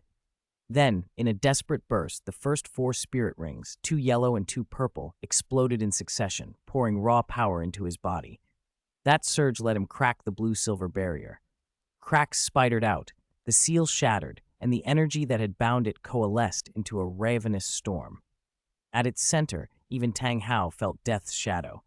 There was no time to think. He detonated his 5th ring, insufficient, then his 6th. Using the instantaneous energy of two 10,000-year ring explosions, he just barely endured the backlash of the storm. But his body, already crippled, paid a cruel toll. The internal backlash from exploding 6 rings combined with the external backlash from the blue-silver barrier shredded his constitution. No sooner had he broken free than he vomited blood onto the ground. Still, he raised his head and met Wang Li's calm gaze. The younger boy walked forward slowly, playful and unruffled. Clear Sky Douluo is indeed formidable. To survive my attack like that, you're truly impressive, even among titled Douluo. Tang Hao spat up more blood, but this time rage flamed in his eyes. To have a spirit Douluo praise him like that, he felt it as humiliation worse than death. He might be dying, but he intended to squeeze every last bit of value from the situation. After all, if Qian Renshui hadn't abandoned the mission before being exposed, Tang Hao's presence would have been easier to justify. Shui Qinghei's expression froze. He turned to Du Guyan, whose eyes were bright with interest, and asked, "You don't seem surprised. Tang Hao is a titled Douluo, and he had a 100,000-year spirit ring, yet he was helpless against Wang Li." Du Guyan finally looked over at the stunned crown prince. Pride flickered across her face. She offered only a brief explanation. "Your Highness, not all 100,000-year spirit rings are the same. In any case, Tang Hao isn't a match for little San." Shui Qinghei thought it over. Even without a full explanation, Du Guyan had revealed something important. Wang Li's 100,000-year ring was of a different kind. Watching Wang Li again, Shui Qinghei's curiosity about what Wang Li had experienced in recent years deepened. Across from them, Tang Hao knelt in the dust, spitting blood. Rage and humiliation contorted his face. To be praised by a spirit Douluo after such a defeat was the worst insult. What he couldn't understand was how Wang Li's blue-silver emperor spirit, the mutated grass that had absorbed the blue-silver king and become the blue-silver emperor, could be so powerful. Even Yin, a blue-silver emperor in human form, hadn't shown this level of power. "Ah!" Tang Hao roared, detonating another of his remaining spirit rings. The explosion surged his aura, and he swung the clear sky hammer at Wang Li. "Die!" Wang Li watched the earth-shaking blow with calm indifference. Crossing his arms, he traced a movement with his fingers. The blue-silver emperor's vines shot out from all directions, intercepting the hammer. The vines followed the weapon's arc and snaked around Tang Hao's right arm, the one still clutching the hammer. Wang Li smiled faintly and activated the 4th ability of his spirit. He released both ice poison and fire poison at once. Tang Hao's eyes widened as his spirit power flooded outward like a breached dam. Beset by sudden, extreme heat and cold, pain lanced through his right arm. Flesh, muscle, bone, nerve, everything necrotized in moments. He could no longer feel the limb. His right arm was effectively dead. The dual poisons tried to spread inward, but Tang Hao immediately detonated another ring, his 8th, to blast free from the vines. He escaped, but he was broken. A 9-ring titled Douluo reduced to a single remaining 100,000-year ring, 8 rings already detonated, his right arm ruined and riddled with poison. He forced himself to suppress the toxins. A single mistake would mean total erosion. The backlash from multiple ring detonations had twisted the meridians in his body. His spirit power ran wild and his whole body trembled. "Father!" Tang San cried out, stunned and unable to make sense of how his father, a titled Douluo, had been reduced so low. Tang Hao, eyes burning with pain and a bitter helplessness, glanced at his son. Dying here would be death without revenge. He did not think Wang Li would simply let them live. He looked at the last spirit ring, the one Yin had given him, and sorrow filled his face. "Yin, I'm sorry. For our son." With a bang, the red spirit ring shattered. A bloody, explosive force swept outward, leveling many buildings. With his right arm useless, Tang Hao threw the clear sky hammer with his left. Wang Li raised a hand. Blue-silver vines coalesced into a barrier and met the hammer. But the impact unleashed a cold white light that enveloped Wang Li, seeping into his hands and feet, chilling him to the bone. "Slaughter God domain," Wang Li muttered, and then activated his blue-silver domain. Vibrant blue light flooded out and instantly dispelled the white chill. When Wang Li looked up again, Tang Hao was gone. The moment the hammer hit, Tang Hao had seized his chance. He scooped up Tang San and shot into the sky. The red glow from detonating the 100,000-year ring made them so fast they left only an afterimage. Trying to run? Not that easy. Wang Li's expression hardened. Since Tang San had brazenly brought Tang Hao to confront him, he would not allow them to escape unpunished. Tang Hao had detonated 9 rings. By the old rules, he would be in a 3-day period of extreme weakness, with his rings disappearing and his strength severely reduced for 36 days. If he detonated another ring during that time, it would be permanently shattered. Wang Li was about to pursue when reinforcements arrived. Douluo and the imperial family's enshrined spirit masters, belated but present. Douluo, having sensed the conflict, descended and scowled. Tang Hao used to be a famous hero, he said coldly. Now he stoops to bullying the young? He has no shame. A group of enshrined spirit masters gathered around Shui Qinghe. After a few words, the crown prince turned to Wang Li. Wang Li, the Heaven Do Empire will certainly see justice done. Tang Hao and Tang San will be hunted across the empire, and the Clear Sky sect will have to answer for this incident. Wang Li's interest was piqued. Having the Clear Sky sect deal with Tang Hao and Tang San would be entertaining. He wondered how they would act. Then I'll await your highness's good news, he said coolly. Shui Qinghe and the enshrined spirit masters returned to the palace. Douluo made a throat-slitting gesture and spat. With Tang Hao's methods, an imperial bounty won't matter.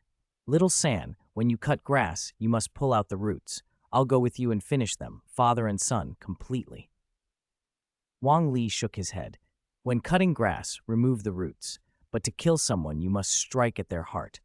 Since Tang Hao and Tang San attacked me, I won't be courteous either. I want to see whether the Clear Sky sect will hunt them down or let them be. This debt will be repaid, sooner or later. Douluo blinked in surprise, then laughed in admiration.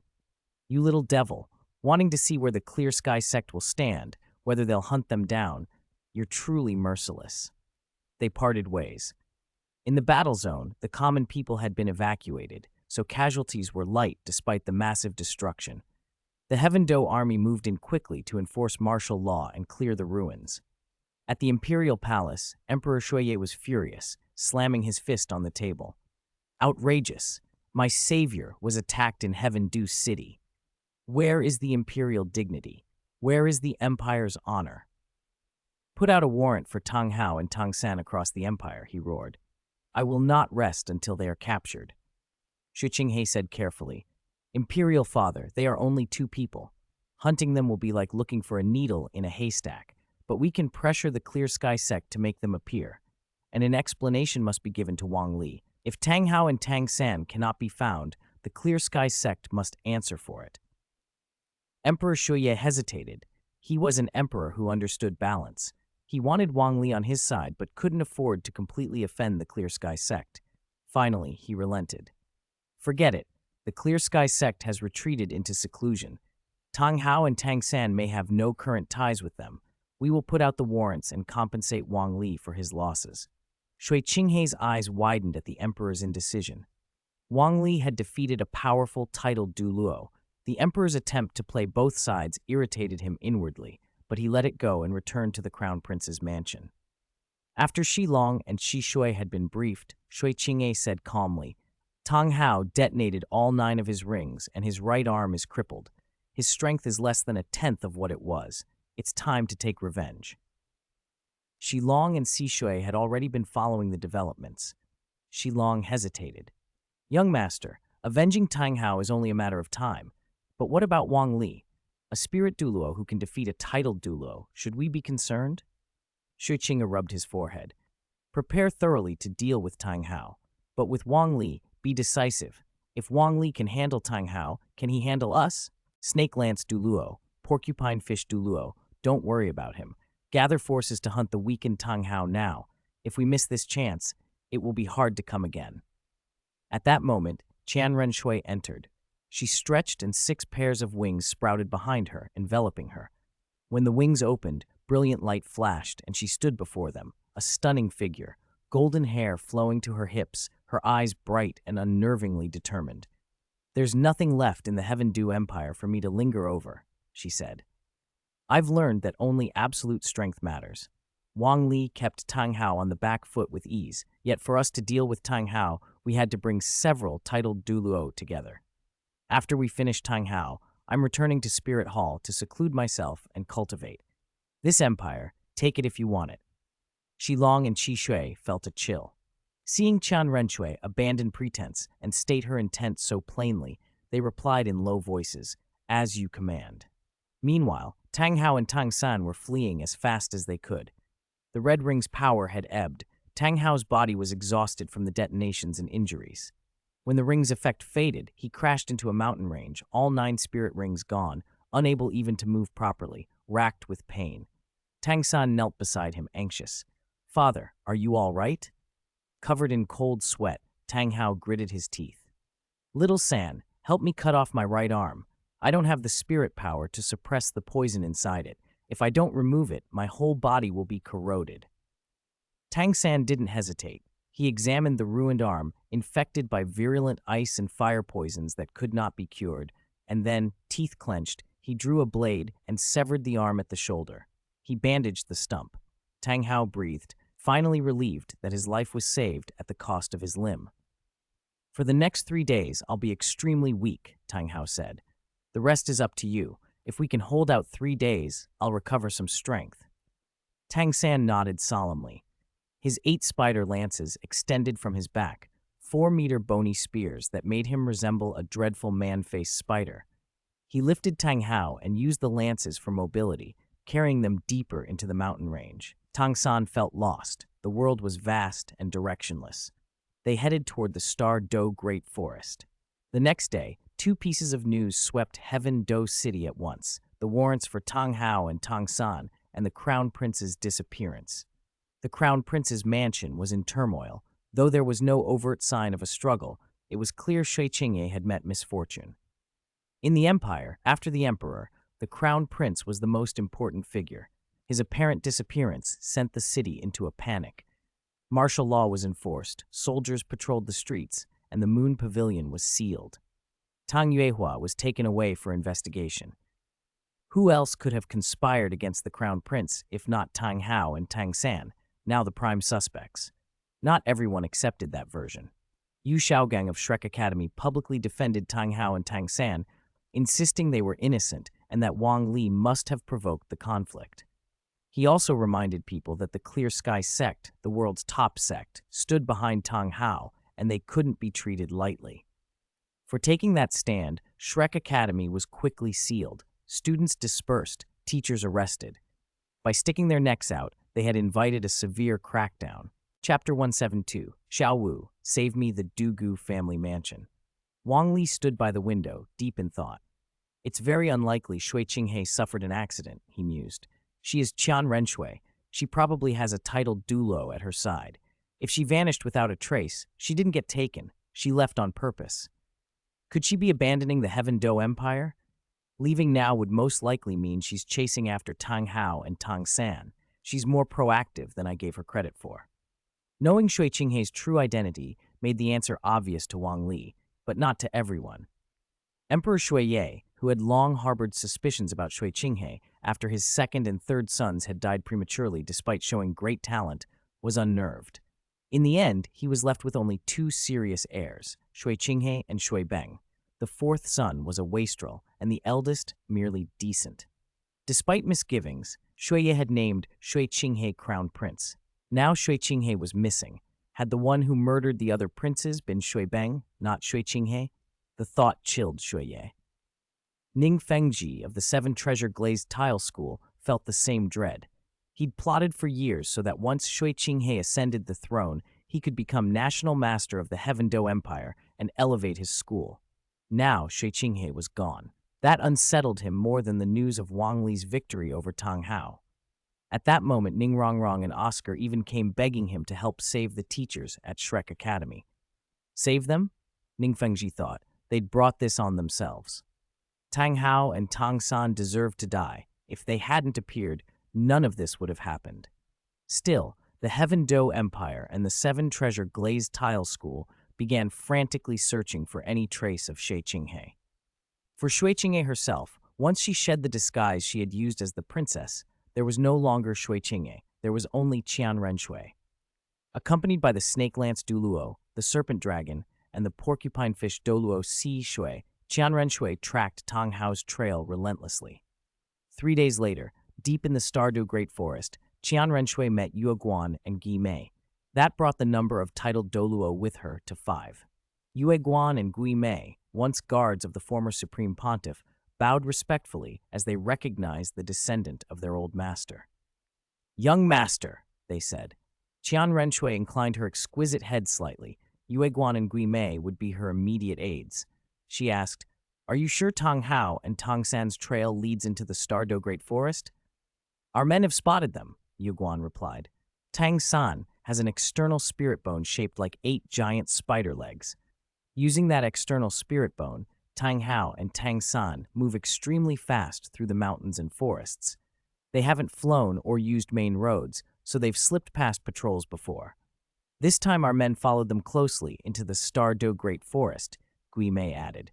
"They're likely trying to lose pursuit among the complex terrain and the countless spirit beasts, just like last time." Qian Renshui turned her gaze toward the forest's depths. A cold, killing intent gleamed in her beautiful eyes. "Tang Hao is badly hurt, and Tang San is no match. This time we must capture and kill them both. Everyone, follow me into the forest." She unfurled her 6 wings and shot forward like a streak of light. Snake Lance Douluo, Serpent Dragon, Shui, Yue Guan, and Gui Mei followed, while dozens of cardinals poured into the trees behind them. They followed the trail into the forest core, the territory of Daming, Erming, and Xiao Wu.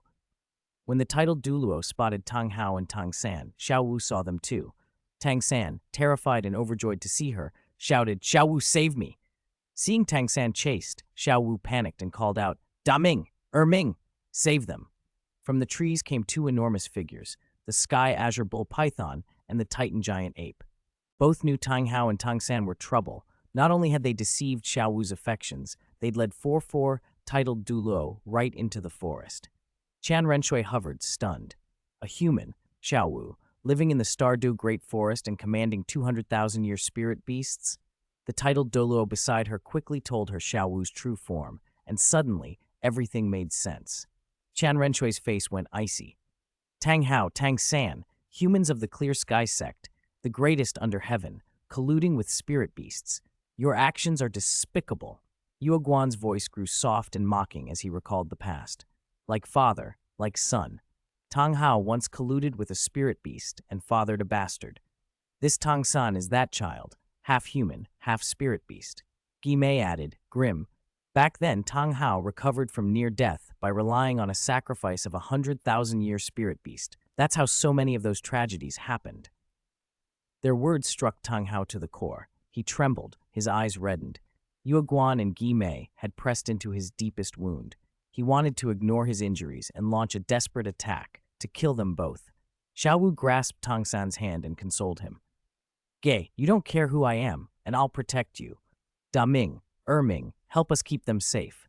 The Sky Azure Bull Python and the Titan Giant Ape would have preferred to take Xiao Wu away and leave the human quarrel behind, but they didn't want Xiao Wu upset, so they reluctantly agreed to help protect Tang Hao and Tang San. Qian Renshui issued orders with cold precision. Elder Yue and Elder Gui used spirit fusion to trap those 200,000-year beast kings. "As you command," they replied. "Snake Lance Douluo, Porcupine Fish Douluo, surround and kill Tang Hao." She continued, "The remaining cardinals, capture Tang San and that transformed spirit beast and take them back to Spirit Hall for public execution." "At once," Serpent Dragon and Sishui answered. Xiao Wu was in trouble. "I didn't want to waste a spirit ring or a spirit bone," the narrative voice admitted, but readers kept pressing this point. So Tang San must lose 1 spirit ring now and later gain only 1 spirit bone. Tang Hao is certainly going to die. Using Tang San to draw out the Clear Sky sect will cut the root and extinguish the seeds of hatred. Thanks to readers MomTV31 for 600 Chidian coins, Killing All XRB for 100 Chidian coins, and 223052125 Gungor BA for 100 book coins for their rewards. Yue Guan and Gui Mei leapt forward. The 2 level 95 titled Douluo had found the strongest opponents in the area, the Sky Azure Bull Python and the Titan Giant Ape. As they closed in, Yueguan and Guimei exchanged a look and, as if thinking as one, poured out their spirit power. Polar Static Domain, both titled Douluo, each with 2 yellow, 2 purple, and 5 black spirit rings, 18 rings between them, watched their rings flare as a mysterious force washed over the space. The 2 Beast Kings, the Sky Azure Bull Python and the Titan Giant Ape, didn't have time to react and were held fast inside the domain. They struggled. This was a trap, and breaking out would not be easy. Xiao Wu cried out in disbelief. "Da Ming! Ming!" Her 2 greatest protectors had instantly lost their ability to resist. Panic filled her. Seeing the situation, Qian Renche gave another command, and Shi Long and Si Shui surged at Tang Hao, Tang San, and Xiao Wu. The 2 summoned their martial soul true bodies. Each of their 9 spirit rings flared bright. Tang Hao's face went pale. If he were at full strength, he wouldn't have tolerated these 2. But now, he summoned his spirit. The clear sky hammer appeared in his only remaining left hand. His 2 yellow, 2 purple, and 4 black spirit rings reappeared. The 9th red ring, however, remained absent. Sorrow filled his eyes. After 3 days of recovery, his rings had reappeared, but his right arm was gone. The spirit bone he'd once absorbed had come off with it. Absorbing a spirit bone could increase spirit power, so losing it caused a backlash. His realm had fallen from titled Douluo to Spirit Douluo. The 9th red ring still lingered inside him, but it could no longer manifest. Tang Hao stared at Shi Long and Si Shui. As a Spirit Douluo facing 2 titled Douluo, he had already decided to fight to the death. He shouted to Tang San and Xiao Wu beside him, "Why aren't you leaving? The farther you get, the better." Then he swung the clear sky hammer with his left hand. A blinding white light erupted, and the Slaughter God domain spread outward. Shi Long and Qi Shui, caught in it, felt their strength chilled and suppressed. Qian Renchu, hovering in midair, clasped her hands and activated her spirit's innate domain. Angelic Domain, golden light unfurled. The angelic domain, sacred and flame-tinged, pushed back the white light and allowed Shi Long and Si Shui to exert their normal strength. Tang Hao's expression changed. Without his Slaughter God suppression, his only chance against 2 titled Douluo was to risk another ring explosion. Yet if he blew his rings this time, he would be permanently crippled. "You'll die for me!" Tang Hao roared. He detonated his 2 yellow, 2 purple, and 4 black rings. The surge of spirit power made him feel briefly as if he'd returned to his prime. Shi Long and Si Shui were shocked. They each triggered their martial soul true bodies and fought with everything they had. But Tang Hao's bravado hid a broken body. His injuries hadn't healed. Though he looked terrifying, he was already on the brink. Blood spat from his mouth as the 3 clashed, spirit power crashing and detonating over and over. Tang Hao coughed blood and retreated. Every move sped his end. His sacrifice bought Tang San and Xiao Wu time to flee, and they tore away, weeping as they ran. But complete escape was impossible. On the perimeter, 20 cardinals, spirit saint level, had coordinated perfectly, sealing off all exits for Tang San and Xiao Wu. Tang San fought desperately, using blue-silver grass, the 8 spider lances on his back, and other hidden weapons to slow the cardinals. Xiao Wu watched Tang San, fear and conflict in her heart. Tang San's body was now infused with devouring life energy. Other life recoiled from it, just as the man-faced demon spider had. She loved Tang San in her heart, but physically she recoiled, and she dared not come near him. Tang Hao, pushed to the edge, exploded his remaining 4 black spirit rings and poured all that energy into his body. He roared, "Great Sumeru Hammer!" He tried to take both titled Douluo with him, even at the cost of his life. The destructive aura of his attack made Shi Long and Si Shui hesitate and pull back. But the destructive force kept growing and did not detonate outward, it turned inward. Qian Renshui saw through it and acted herself. Her 5th spirit ability, Holy Sword, ignited holy flames that condensed into a blazing holy flame sword. With a flap of her 6 wings, she closed the distance and swung. Tang Hao's head flew from his shoulders. His headless body collapsed. He had misjudged his own condition. Severely wounded, stripped of his spirit bone, and reduced from titled Douluo to Spirit Douluo, when he detonated 4 rings, the destructive energy ripped him apart from the inside first. Tang Hao had destroyed himself.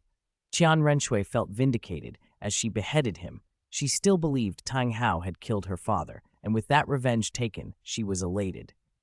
Tang Hao is dead, she said. Bring his head to honor my father and the thousands of innocent spirit masters who perished in the spirit hall's main temples. Bring his body and hang it on the spirit city gate. A tyrant like him should be scorned by all. She thought, too, thanks to Wang Li for gravely wounding Tang Hao. Otherwise, I don't know how long it would have taken me to truly kill him. Shi Long and Si Shui, ashamed at having been intimidated, bowed and replied, Understood. They stepped forward to retrieve Tang Hao's head and body. Father! Tang San's eyes blazed with grief. Tears of blood ran down his face. He glared at the golden-haired, six-winged Qian Renshui with hatred he would never forget. Spirit Hall. What a spirit hall! Before he could finish, a barrage of spirit abilities slammed into him, hurling him through the air. He crashed to the ground, his condition unknown. The 8 spider lances on his back took the brunt and shattered, but because they bore the damage, Tang San still had a faint breath. No one dared approach him. The 8 spider lances were ferocious. Earlier, an agility-based spirit saint had his arm pierced by them, and he'd been forced to withdraw to circulate spirit power and suppress the poison. Worse still, Xiao Wu had been captured. She was only Spirit King level now. Facing an assembly of spirit saints, she could resist only briefly. Her emotional devotion couldn't overcome her physical revulsion, and in the end, the 2 of them were reduced to 1 badly wounded and 1 taken prisoner. That Xiao Wu had been captured by humans enraged the Sky Azure Bull Python and the Titan Giant Ape. The 2 Beast Kings activated their bloodlines and went berserk. Once their bloodlines flared, the Sky Azure Bull Python's strength neared level 97. The Titan Giant Apes reached almost level 96. Sky Azure Annihilation Lightning, the Sky Azure Bull Python roared. Lightning crackled from its great horns, green bolts tearing the sky. The sound was endless, fierce enough to rend heaven and earth. Titan Earth Power! The Titan Giant Ape slammed its fists into the ground, shattering the earth. Huge boulders rose against gravity and swirled into a sphere radiating destructive force. Yue Guan and Guimei's faces drained of color. Their spirit power had been drained and the polar static domain was broken. They were flung away. Yue Guan called out, Young Master, retreat! The 2 Beast Kings have lost control. We can't contain them. Qian Renshui assessed the chaos and issued orders. Tang Hao is dead. Stop wasting time. Take that transformed spirit beast. As for Tang San, check if he's alive. If he's dead, fine. If not, kill him. Boom. Boom. At Qian Renshui's words that she intended to take Xiao Wu, the Sky Azure Bull Python and the Titan Giant Ape went on a rampage. Lightning and boulders unleashed everywhere. Terrifying force pressed Qian Renshui, Shi Long, Si Shui, and the exhausted Yue Guan and Guimei back. They fought while retreating, protecting their subordinate spirit saints as they withdrew. The 2 beasts chased them until they were driven out of the Stardew Great Forest. Then, as if suddenly restrained, the beasts reluctantly retreated. After regrouping, Qian Renshui checked the aftermath. Tang Hao's head and body had been brought out. Xiao Wu had been captured. Tang San's fate remained unknown. She asked coldly, That Tang San, have you killed him? A group of cardinals exchanged glances. One stepped forward and said, Young Master, it was too chaotic. We didn't have time to verify life or death. But after all the attacks we unleashed, there's little reason to think he survived. Qian Renshui frowned. Assume he's alive. After we return, pursue him continuously. From now on, whenever Tang San's trail is found, every Spirit Hall member must hunt and kill him without fail. Understood, they responded solemnly. Qian Renshui then turned to the unconscious Xiao Wu, her eyes gleaming. She hadn't expected such a prize in this pursuit, 100,000-year transformed spirit beast. If Wang Li could have a 100,000-year spirit ring at the Spirit Douluo realm, then with her spirit power breaking through to level 80, absorbing this transformed spirit beast's spirit ring might let her catch up to Wang Li. Rest here. Treat the wounded and recover. We'll return to Spirit Hall soon. Understood. In the core of the Stardew Great Forest, the Sky Azure Bull Python and the Titan Giant Ape returned, glowering and regretful, but then they realized Tang San still lived. The Titan Giant Ape wanted to squeeze Tang San into paste on the spot, but the Sky Azure Bull Python stopped him. Why hold back? The ape demanded. It's because of him that Xiao Wu's heart was deceived and the humans were led here. If not for him, Xiao Wu wouldn't have been captured. The sky azure bull python was similarly furious but wiser.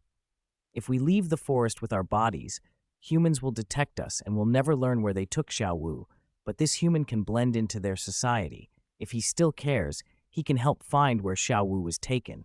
That gives us a chance to rescue her. The ape grumbled, still indignant. This vile human, if it weren't for Xiao Wu, I'd smash him. The python's cold eyes expressed equal disgust for Tang San, though it remained silent. When Tang San came to, pain seared through him. The beheading of Tang Hao flashed through his mind, and fury and helplessness warred inside him. The sky azure bull python spoke coldly. Human, because of you, Xiao Wu was captured. She's a 100,000-year transformed spirit beast. You know what they'll do to her. Tang San looked up at the two massive creatures and felt a despair he'd never known. Xiao Wu, Xiao Wu. The python saw his misery, and despite the urge to lash him with its tail, spoke with a patient cruelty. We cannot enter human society. If you truly love Xiao Wu, go to the humans and find out where they took her. If we can locate her, we will go and rescue her. But understand this, if one day I learn she has become someone else's spirit ring or spirit bone, I will bite you to death, no bones left. Tang San himself was wanted by humans. Moving in their world would be difficult. Still, he thought of one place he might go. The Clear Sky sect, the sect his family had once been part of. It was the greatest sect in the world. If he could leverage the Clear Sky sect's power, he might return to human society, confront the Spirit Hall, and find Xiao Wu. He ground his teeth and said, I understand, but I'm badly wounded. Help me catch some spirit beasts. I'll devour their life force to recover before I leave the forest. The Titan giant ape's eyes widened in fury. You devour spirit beasts now? You don't deserve to. I'll kill you. The python stopped him with a wave. Erming, go catch a few 1,000-year to 10,000-year man-faced demon spiders, cave devil spiders, netherworld wolf spiders, and bloodthirsty mad spiders. They plague the forest. Let him devour them. The ape snorted but went to comply. Tang San clenched his jaw. In Slaughter City, by devouring life energy, he had already reached level 60 spirit power. This was a chance to select a spirit ring for his blue-silver grass from those spirit beasts. If he could reach Spirit Emperor strength, he might then approach the Clear Sky sect. But would the sect he'd barely known uphold justice for him and his father? The world was vast, and there seemed nowhere for him, but he would try. For now, he needed to recover, find a way into human society, and most of all, locate and rescue Xiao Wu. Spirit City sat on the border between the two great empires, not far from the Stardew Great Forest. It did not take long for Qian Renshui to return there with Shui Long, Si Shui, Yue Guan, Gi Mei, and the others. The return of the angel, and more importantly, the fact that she had brought back Tang Hao's head, was a sensation. Almost overnight, half of the popular support that had drifted to Bibi Dong flowed back to Qian Renshui. Inside the Supreme Pontiff Palace, the atmosphere was icy. Bibi Dong and Qian Renshui stood facing one another. Even the air between them felt heavy. Bibi Dong gripped her scepter and spoke with a cold, hard edge. Qian Renshui, she said, have you forgotten Spirit Hall's grand ambition? Taking the Heavendew Empire was a cornerstone of our plan, and you abandoned it the moment things were exposed. All the work we did, cast aside like filth. Qian Renshui met her gaze squarely. There was no tremor in her voice as she answered. I haven't forgotten, she said. But I've learned that to realize Spirit Hall's ambition, absolute power is the foundation, not endless scheming. Without strength, everything collapses. Tang Hao, what a tyrant and a monster. 18 years ago he killed my father, and now he slaughtered thousands of innocent spirit masters from my hall. What could you have done with him? Now he's dead by my hand. His head will console the spirits of my father and the thousands of victims. His body will hang from the city gate as a warning, and his spirit bone will become a prized piece in our treasury. As for abandoning the mission, I will take the blame. I have no intent to seize your position. I will return to the Hall of Elders to cultivate in seclusion until I have the absolute strength I seek. Bibi Dong's chest rose and fell quickly. She was furious that she had not dealt with Tang Hao herself. Now he was gone because of Qian Renshui, and the situation had become awkward. After a moment, she sneered.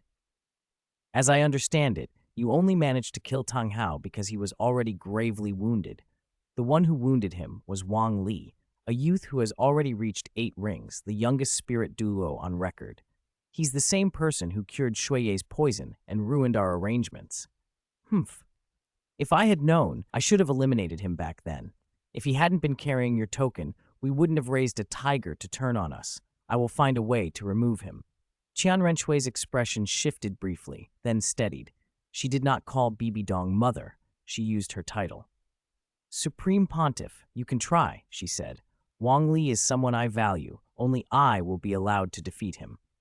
With that, she turned and left, showing no reluctance to depart. Bibi Dong watched her go, a complex mixture of anger and wounded pride flitting across her face before she masked it and snorted. Worthless, she muttered. In the end, I still have to act. Prepare the spirit hunting operation. First, clear the obstacles in the Spirit Master world, then swallow the 2 great empires in one stroke. Qian Renshui walked out of the Supreme Pontiff Palace and through Spirit Hall. The buildings, trees, and courtyards were at once familiar and strangely distant.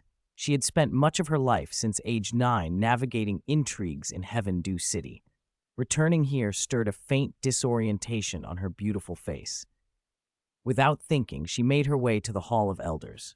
2 guardian knights saluted as she approached, voices bright with respect. Young master. Qian Renshui smiled and bowed her head in acknowledgement, then slipped into the depths of the hall. Beneath a towering statue of an angel, she found the person she had come to see. Grandpa, I'm back, she called. Qian Daoliu turned. Clad in a white robe, long golden hair, he appeared a man in his 30s or 40s, handsome, composed, with an aura that inspired reverence. When he saw Qian Renshui, his calm dissolved into the tender joy of a grandfather greeting his granddaughter. Xiaoshui is back, he said. It is good you have returned. I know what you have done, and you did well. Tang Hao's death at your hand is just retribution.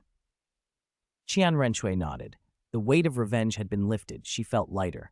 Only one goal remained, to grow stronger and attain absolute power. Facing her grandfather, she made her request. Grandpa, I want to grow stronger. Help me. I wasted too many years. Even with my talent, it feels squandered. On top of that, she continued, in killing Tang Hao, I captured a 100,000-year-old transformed spirit beast. She's only at the Spirit King realm. Her true form is a soft-bones rabbit. I want her as my 8th spirit ring, but I only have 72 spirit power, still far from the 80 I need. Qian Daoliu listened, then nodded with satisfaction. Excellent. Your talent surpasses your father's and mine.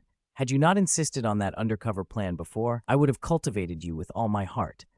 It's not too late. You have a rare opportunity. Capturing such an old spirit beast in advance makes up for lost time. His eyes shone like torches. He believed his granddaughter would outshine him, not merely as the angel's emissary to the human world, but as a true angel god in her own right. After that day, Qian Renshui officially returned to Spirit Hall. Bringing back Tang Hao's head restored her prestige. Support within the hall swung swiftly back to her side. Meanwhile, Tang San, who had left the Stardew Great Forest, was on his way to the Clear Sky Sect stronghold Tang Hao had mentioned. Cloaked in a black robe, he moved by night and hid by day, avoiding crowds, wanted posters bearing his likeness plastered everywhere. His heart burned with hatred. Wang Li had stolen his spirit ring and injured his father. Spirit Hall had wronged both his parents. If he did not avenge these wrongs, he swore he would not call himself human. At last, he reached his destination, a small village more than 300 li east of Heaven Dew City. The village looked ordinary, but it was the Clear Sky Sect's outpost. The true sect clung to the mountain peak behind it, soaring into the clouds and reachable only by a few iron chains. The sect was poor, depending on Tang Yuehua's efforts outside to bring supplies occasionally. Otherwise, the disciples would lead an almost primitive life. At that very moment, Tang San arrived. Clear Sky Sect, a village at the foot of the mountain. Tang San stood at its gate, baffled. The sect his father called the greatest in the world looked no larger than Saint Spirit Village. He pushed that thought aside and walked into the settlement. A group of burly youths barred his way. Their clothes were coarse and patched like any villagers, but their bodies were exceptional. All over 1.8 meters, broad-shouldered and thick-muscled. A small village couldn't raise men like these. They sized him up with open hostility. "Who are you? What do you want?" one said, his voice low and guarded. Tang San lifted his left hand and summoned the clear sky hammer, displaying it openly. "Tang San, son of Tang Hao," he announced, "has come to acknowledge his ancestors and return to the sect. I request the sect to uphold justice." At the sound of his name, the men's faces twisted. They spat insults. "So you're Tang San? You dare show your face here? Do you know how much trouble you caused the sect?" One snarled. "Get lost. You're not welcome here." Their curse turned into clenched fists. Tang San realized at least one thing for certain. This was really the Clear Sky sect. Even if they hated him, the place still felt like his home, and he couldn't simply walk away. He bowed deeply. "I won't leave without entering the sect. Let me at least meet my uncle. If he tells me to go, I will never return." The youths muttered, and after a moment, one of them looked him up and down and said coldly, "Fine, wait here. I'll report to the sect master." He left and did not come back for most of the day. Tang San was held outside the village, watched by several disciples as though he were a prisoner. He bowed his head and thought of his beheaded father and the captured Xiao Wu. Rage boiled inside him. He wanted nothing more than to raze Spirit Hall to the ground. When the youth finally returned, he looked almost gleeful.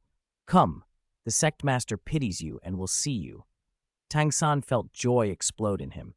If he could get inside the sect, he might borrow its strength. He followed the disciples through the village, up into the back mountain, and arrived at a cliff. Across a yawning abyss, a higher, snow-clad peak rose. Only an iron chain linked the two. Below the chain, the darkness seemed bottomless. Several Clear Sky disciples walked the chain as if it were solid ground. They were elite disciples. Ordinary members couldn't guard the outpost like that. So the real Clear Sky sect sat on the farther peak.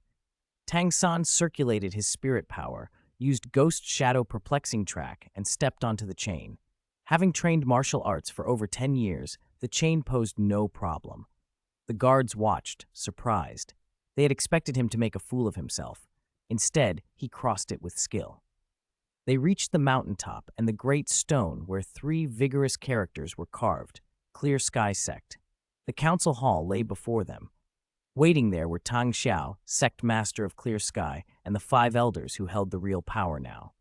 Their faces were grim. Tang Xiao's was dark. Moon Pavilion had been sealed. Tang Yuehua arrested. The sect's supply lines were cut. They had depended on Yuehua.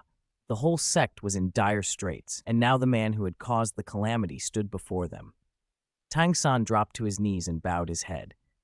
"Tang San, son of Tang Hao, has come to acknowledge his ancestors and return to the sect. I request the sect to uphold justice." Instead of sympathy, his words invited a storm. Li Yang, one of the elders, leapt up cursing. "Don't mention that name. Both of them are scoundrels. Decades ago, he even married a spirit beast, caused the old sect master to die of shame, offended Spirit Hall, and forced us into seclusion. Decades later, he still can't keep his head down. Now Yuehua's been taken, and the sect's ruined. Are we supposed to stop cultivating and go farm to survive?" "He's a disgrace," another spat. "He couldn't even defeat a spirit Douluo. It was a waste for Hao Tian to be his title. You want the sect to uphold justice for him? Dream on." Tang San lacked the strength to argue. He could only kowtow again and again. Finally, he braced himself and spoke, voice trembling with grief and fury. "My father is dead." The hall went utterly silent. Tang Xiao rose, disbelief and fury in his voice. "Impossible! Brother Hao was strong. If he couldn't defeat them, couldn't he escape? Who could have taken his life?" Tang San's body shook as he told them what had happened. It was Spirit Hall. They sent 4 titled Douluo and 1 golden-haired woman, 7 spirit rings, her spirit a seraphim. The 4 titled Douluo followed her orders. He named Wang Li as one who had wounded Tang Hao, and recounted how the golden-haired woman had beheaded his father with a single strike. He produced his father's only relic from the spirit tool at his waist, Tang Hao's right arm. It was blackened and corroded by extreme ice and fire poison, crystalline with ice, almost unrecognizable. Tang Xiao stepped forward with a grim face, surged spirit power into his palm and struck. The corrupted arm shattered. What lay within was a spirit bone, the Clear Sky sect's ancestral spirit bone. "Tang Hao, Tang Xiao clutched it, sorrow and rage warring in his expression. Qian family's seraphim will pay for this blood debt. Tang Xiao was already powerful, though not yet at the level he would later reach. His spirit power was extremely high, and his vow carried real weight. The other elders, though they had been angry at Tang Hao for years, could not hide their grief at seeing him die so miserably. Tang San kowtowed again, imploring, "I beg the sect to uphold justice." Tang Xiao began to answer. "Elders, our sect must stop hiding." But the second elder, the eldest among them, raised his hand. "Sect master, I understand your feelings. Tang Hao was reckless and stubborn, but he was our own. His death pains us. Yet the survival of the Clear Sky sect must come first. As long as I am still breathing, I won't let the sect act rashly for the sake of temporary satisfaction. Only survival will allow a future." He proposed a compromise that stung of pragmatism. Yuehua had been captured, supplies were cut. If nothing changed, the sect would be unable to cultivate. The only way to secure the sect's future was to seek the favor of the Tiando imperial family. The second elder would go to Heaven Do and petition His Majesty. If the emperor showed mercy, the Clear Sky sect would provide some of its experts as guest enforcers, 1 or 2 titled Douluo, several spirit Douluo and spirit saints, to serve the imperial family and secure resources. In return, the empire would not bully the sect, and might even help mediate with Wang Li. As for actively confronting Spirit Hall, the second elder said, we must wait until we possess a truly peerless expert. As for this boy, he pointed to Tang San, let him remain. As Tang Hao's son, he may yet have talent, but he is not to be acknowledged as a true disciple or allowed to return unless he proves he can be a pillar of the sect, a titled Douluo. Tang San's face drained. He had come seeking power from the sect to avenge his father and find Xiao Wu. Now the sect said it would not accept him unless he could prove himself first. Tang Xiao glanced at him and then nodded once. He had pushed as far as he dared for his brother's son. Second elder, I will leave this to you. Go quickly. Yuehua, we must rescue her. The second elder bowed. I understand. That same day, the Haoqian sect second elder departed the mountain with attendants and sped to Heaven Do. Back at Tang Xiao's residence, Tang Xiao looked at Tang San with a sigh. He could not see Tang Hao's reckless heroism or Yin's gentleness in the boy's face. He looked ordinary, nearly featureless. Then Tang Xiao said, fatherly but firm, Tang San, your return has caused great dissatisfaction. I can't change that. Everything now depends on you. You are Tang Hao and Yin's son. If you need help, I will help as much as I can. Relief flooded Tang San. Uncle, please help me hunt spirit beasts. I need spirit rings for my clear sky hammer. What I need most is power. My blue-silver grass is already a 6-ring spirit emperor, but its power is limited. With the clear sky hammer's rings, I can grow stronger. Tang Xiao thought of Yin's blue-silver emperor bound to Tang San, powerful but limited. The clear sky hammer could be the key. Very well. A 6-ring spirit emperor at your age is rare. Your clear sky hammer can take an ancient spirit ring as its first ring. That will be your hope for recognition. We depart tomorrow. Over the following days, Tang Xiao personally guided Tang San hunting spirit rings. They added 3 rings to the clear sky hammer, each from power spirit beasts 10 to 30,000 years old. Tang San's spirit power climbed to level 69, but not without cost. Conflicting spirit powers thrummed inside him. His control wavered, and many vital acupoints throbbed with pain. He knew he had reached the safe limit for now. Add more, and he could explode. He thought of his father's plan. Use the clear sky hammer to quickly increase his strength by adding rings, then return to Slaughter City to somehow gain the favor of the gods. Without Tang Hao's protection, he couldn't face the Slaughter King directly. First, he needed to reach spirit power level 70, add the 7th ring to his blue-silver grass, and become a spirit saint. Only then would he have a fighting chance. That, he promised himself, would come later. At Heaven Do City's imperial palace, the second elder met Emperor Shuiye. He humbly presented the sect's case. Tang Hao and Tang San had long been expelled, and the sect had been unaware of their private deeds. Still, to compensate and to secure the empire, the Clear Sky sect was willing to send a contingent, 1 or 2 titled Douluo, several spirit Douluo and spirit saints, to serve as guest enforcers for the Tiando imperial family. obeying imperial commands, and protecting Heaven Do. In return, the emperor should stop oppressing the sect and help mediate their disputes with people like Wang Li. The promise of extra Douluo for the empire pleased Emperor Shuoye. Strengthening Heaven Do with even a few additional expert fighters was appealing, and he quickly agreed to stop making things hard for the Clear Sky sect and to lend the sect his assistance in mediation. Spoiler: Tang San will kill his master after he adds the 7th spirit ring to his blue-silver grass. 176. I have an irreversible friendship with the prince. Inside the imperial garden of the palace, Wang Li and Douluo Bo had been invited. As soon as they arrived, Emperor Shuoye greeted them warmly. Wang Li, Your Grace, Bilin, you've come. Please sit. This is a private gathering, no need for formalities. Once they sat, they saw the Clear Sky sect's second elder, a long-browed old man radiating a stern, unyielding presence.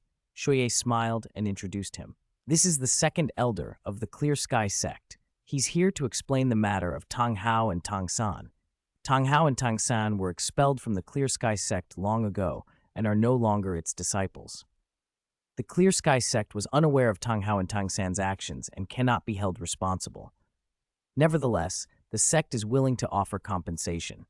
Reportedly, Spirit Hall's pursuit team has killed Tang Hao, so I've decided not to pursue the Clear Sky sect further. Wang Li, you are a rare genius on the continent, but the Clear Sky sect is the foremost sect in the world, producing countless experts. I've decided to mediate and put these grudges to rest. That will benefit both sides. Shuoye was not naive. Years on the throne had taught him to think in imperial terms. Wang Li and Douluo Bo had saved his life, and he relied on them, but an emperor could not depend on only a few allies. The Clear Sky sect's offer was substantial. 1 titled Douluo, 2 spirit Douluo, and 4 spirit saints being sent to the palace as honored guests and enforcers. With that backing, the emperor could count on considerable military and spiritual power in crisis. The prospect was tempting. If he could reconcile both sides, Heaven Do Empire might secure a century of peace. Wang Li understood his calculation, and he found it presumptuous. Without Douluo Bo, Shuoye would have had no reason to be saved in the first place. Now the emperor tried to take advantage. The Clear Sky sect could be crushed if he wanted, so why this conciliatory display? Still, he was curious what the sect had offered to earn Shuoye's tolerance. Your Majesty, Wang Li asked. Tang San was staying at the Moon Pavilion. After I drove Tang Hao away, the Crown Prince disappeared. Are you sure there's no connection? What made you decide to drop this matter? Shuoye explained patiently. There must be a misunderstanding. Tang San is Tang Youhua's nephew, so it made sense for him to be at the Moon Pavilion. By then, Tang Hao had already been gravely injured by you. I grieve for Qinghei's disappearance, but it should not be connected to Tang Hao or the Clear Sky sect. Furthermore, the Clear Sky sect will station 1 titled Douluo, 2 spirit Douluo, and 4 spirit saints permanently within the Heaven Do Imperial Palace as honored guests and enforcers. From now on, I expect everyone to get along. Moreover, the Clear Sky sect has no fewer than 5 titled Douluo in total. Wang Li, Your Grace, Bilin, it's best for all of you to maintain peaceful relations. Shuoye sighed, clearly moved. 5 titled Douluo. Such a force justified the sect's status as head of the 7 great sects and first among the upper 3. The offer was not inconsequential, and the emperor felt he had done his best to reconcile the parties. Wang Li smiled and shook his head. He had little interest in preserving the empire at all costs anymore. After everything that had happened on the continent, he wasn't obligated to prop up Heaven Do. He glanced at the white-browed elder, who watched him with condescending scrutiny, the pride of the world's top sect directed at a genius who had gravely wounded Tang Hao. Even if Tang Hao had been expelled, the connection to Hao Tian remained in the elder's eyes. Wang Li offered a faint smirk and said calmly, Your Majesty, whether my grievance with Tang Hao, Tang San, and the Clear Sky sect is resolved or not is irrelevant. I also have an irreversible bond with the Crown Prince, so let us part ways here. With that, Wang Li rose and left. His departure was absolute. Douluo Bo, expressionless, followed. He had once been an enforcer of Heaven Do. Shui Xing had saved his life and been made an honored guest of the imperial family. Now his own grandson had saved the emperor, and Douluo Bo could not tolerate seeing him humiliated. The empire was no longer worth staying for. He spoke bluntly as he left. Your Majesty, you need not prepare a guest enforcer's stipend for me anymore. Farewell. He walked out without hesitation. Shoye sprang to his feet, breathing hard, brows knotted, watching their retreat with growing fury. Can't you see how I've tried? Resolving these grudges benefits both sides. If you don't appreciate it, fine, but to speak to me like that is foolhardy. At that moment, the Clear Sky sect's second elder spoke proudly. Your Majesty, their grudge stems from Tang Hao and Tang San, who were expelled from our sect long ago. Our Clear Sky sect bears no responsibility. My primary purpose here was to clear up this misunderstanding with the Empire. If your Majesty trusts us, we stand ready to assist. Shui's anger softened. He had not expected such a brusque response from Wang Li and Douluo Bo, but with the Clear Sky sect's support, he wasn't without allies. He could bear the sting of being unable to sway their hearts. With the second elder's words, I am relieved, Shuye said, attempting a conciliatory smile. Back at home, Wang Li and Douluo Bo returned. Du Yan hurried over with curiosity. Wang Li recounted what had happened, and Du Yan bristled with indignation. That emperor, after you saved his life, he still disregards you. Ingrate, repaying kindness with contempt. Douluo Bo, no longer an imperial enforcer, didn't bother arguing with her. Xiao Li, what are your plans now? I hear Spirit Hall's pursuit team has killed Tang Hao. Good for them, otherwise I'd have made his life worse than death. Wang Li considered the larger situation. Spirit Hall's spirit hunting operation was likely to begin soon, and once it did, the entire continent would be thrown into chaos. He chuckled softly. I'll cultivate for a while, he said. After returning from the extreme northern land, I rested, but it's time to resume serious training. He planned to return to the Ice and Fire Yin-Yang well, nurture the Blue-Silver Emperor, and rapidly increase his spirit power, preparing to truly reach titled Douluo level. Du Yan had no objections. She wanted to push herself and break through to level 80 spirit power quickly. Douluo Bo likewise intended to work hard and reach level 97 as soon as possible. 177. The Soul Hunting Plan. Shrek's Desolation. 2 parts. Sunset Forest. The Ice and Fire Yin-Yang well. After returning, Wang Li personally checked the Blue-Silver Emperor's condition. She was improving steadily. He thought to himself that her missing origin had left her with a severe loss of memory and emotion. She was like a newborn, which was actually a good thing. Once he fully repaired her origin, he would raise her cultivation to 100,000 years. Although she could at best reach the level of a Blue-Silver King, as the former Blue-Silver Emperor, she remained uniquely compatible with him. As a 9th soul ring, she was not bad. A 100,000-year plant spirit beast was still extremely rare. The 10 great fierce beasts beneath the life lake were not to be provoked lightly, and there was still the Silver Dragon King, gravely injured but of unknown depth. Otherwise, he honestly didn't know where he would find one. Wang Li had already absorbed 8 plant spirit rings and did not want to take an animal spirit ring for his 9th ring, not even a 100,000-year beast. After checking on the Blue-Silver Emperor, he went back to cultivation. Once he became a titled Douluo, he could attempt to condense a 2nd soul core. His first soul core, the Blue-Silver Soul Core, had formed when he broke through to Spirit Saint by using his spirit to absorb and refine spirit power into Blue-Silver spirit power, then compressing it. To condense a 2nd soul core, he would likely need a different attribute at its heart. But his Blue-Silver Emperor only followed the life attribute path, and he had only 1 spirit. He was not a twin spirits user. From later theories, it seemed only the sacrifice of a 1,000,000-year spirit beast could artificially create a new spirit. In this era, besides the Silver Dragon King under the Life Lake, the only other candidate was the Deep-Sea Demon Whale King of the Demon Whale Sea, and even the Heavenly Dream Ice Worm, controlled by the 10 great fierce beasts, might not yet have reached 1,000,000 years. Without a 2nd spirit, he would have to find another path. He had already condensed a life spirit power soul core. In the future, he could condense a life chi and blood soul core and a life spirit soul core.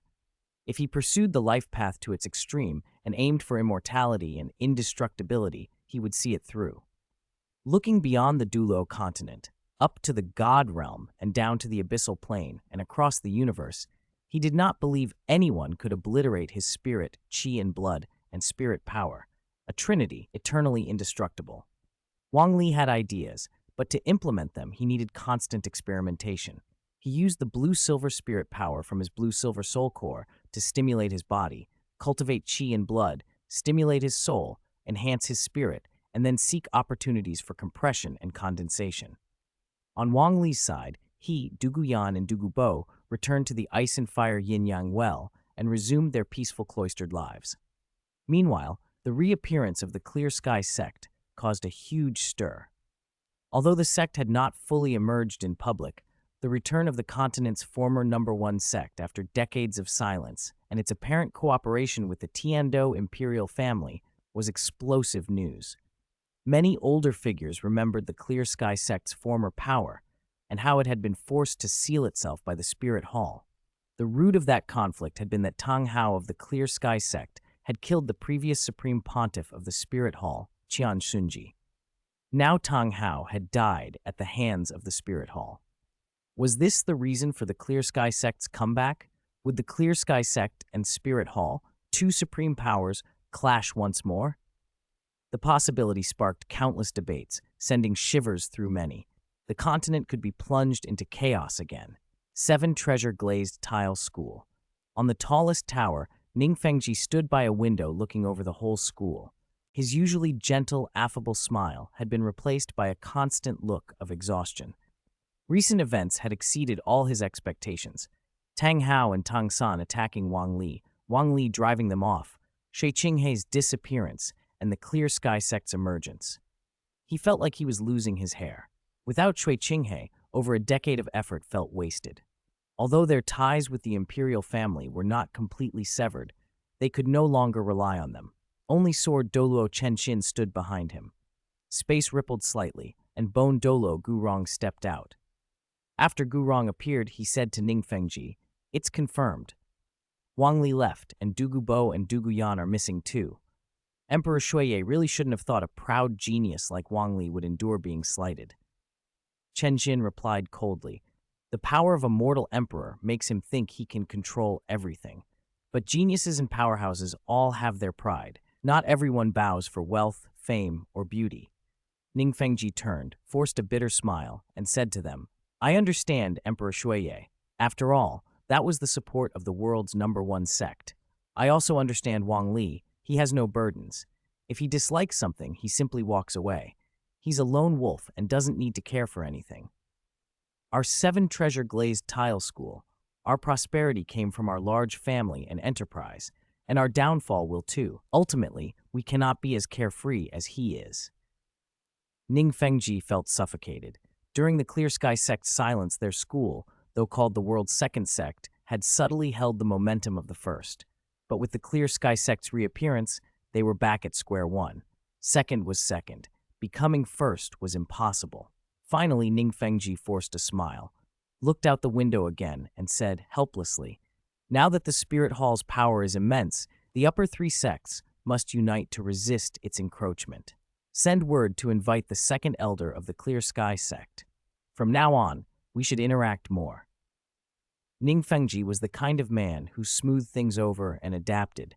Perhaps because his spirit lacked powerful combat capacity, he constantly sought alliances with strong people. Spirit Hall. As the true #1 spirit master power on the continent, information flowed to them effortlessly. The Clear Sky sect's return, its links with the Tiando imperial family, and even the news of Wang Li's departure all reached Bibi Dong. In the study behind the Supreme Pontiff Palace, she read the reports calmly. She was neither overtly surprised nor angry. Bibi Dong knew exactly how Qian Shunji had died. Tang Hao had gravely wounded him, but Bibi Dong herself had finished him off. As Qian Shunji's disciple and the current Supreme Pontiff of the Spirit Hall, Tang Hao and the Clear Sky sect were her major enemies, an essential element in consolidating her authority. Bibi Dong's thin lips curved into a smile. Coldly she said, "The Clear Sky sect's return is the best thing that could happen. My spirit hunting plan hasn't had the approval of some complacent fellows. With the Clear Sky sect as an excuse, anyone who opposes it again, I will have grounds to eliminate." Once the spirit hunting plan begins, there will be no turning back. I can bind the vast majority of the spirit hall's forces to me. Even Chandalu will only be able to guard the Hall of Elders. He won't be able to strip me of the power in my hands. The Clear Sky Sect. Hehe. Back then, Tang Hao gave me the chance to devour Chan Shunji's body and soul. Now they hand me the perfect pretext to launch the spirit hunting plan. First, I'll deal with the 7 Treasure Glazed Tile School and the Blue Lightning Tyrant Dragon Clan, and finally completely destroy the Clear Sky Sect and the Tiando Imperial family. What that useless fellow couldn't achieve, I will finish myself. Ha ha! Her triumphant, frenzied laughter echoed through the study. 3 months later, Heaven Dew City. That day, a strange figure arrived, wrapped completely in a black robe. Passers-by glanced at him and hurried away. Something evil radiated off him, chilling the soul. The stranger was Tang San. With Tang Xiao's help, he had hunted 3 10,000-year power-type spirit beasts, used his 8 spider lances to devour their life energy, and absorbed the spirit rings that formed from their power, raising his spirit power to rank 69. Although his spirit power had jumped rapidly, the conflicting energies made control difficult. Several vital points on his body constantly throbbed in pain. Without his father, Tang San could only turn to Yu Xiaogang for counsel when problems arose. Then he came to Shrek Academy, and what he saw shocked him. The academy that had once been lively now looked utterly dilapidated. Even the Shrek Academy plaque had been taken down and thrown aside. Tang San's expression changed, killing intent flaring. How is this possible? Who destroyed my academy? At that moment, a slovenly, lecherous-looking fatty came back rubbing his belly, Ma Hongjun. A few days earlier, he had helped a rank 30 quasi-spirit elder hunt a 1,000-year spirit beast and earned some money. He had thoroughly indulged himself at the pleasure houses and was now very satisfied. Seeing the black-robed figure, he stared, then his eyes widened as he cried, "Tang San, third brother." Tang San turned and recognized the round-faced Ma Hongjun. He demanded impatiently, "Fatty, you're still here. How did the academy end up like this? Where are the teachers? Where are our classmates?" Ma Hongjun's expression was strange. After a moment, he explained, "Hey, you came back alive. The academy is like this because of you." "Because of me?" Tang San asked, puzzled. Ma Hongjun led him into the campus, saying as he went, "Come in first. The academy's pretty quiet now. The teachers and I still live here." Tang San followed. Ma Hongjun's body trembled slightly. Excitement or anger, it was hard to tell. "Back then, you and your father inexplicably attacked Wang Li. You two escaped, but the academy couldn't. At that time, you were wanted.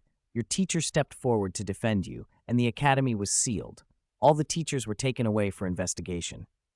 The teachers are all powerful people. After paying a hefty fine, they were released, but the academy simply couldn't continue operating. Don't you think it's because of you, third brother? I really don't understand why you suddenly attacked Wang Li. Is he someone we could afford to provoke?" Tang San was speechless. It did indeed look like his fault. He recovered quickly and shot back. "Wang Li, that bastard! He stole my spirit ring. If he hadn't stolen it, how would his strength have improved so much?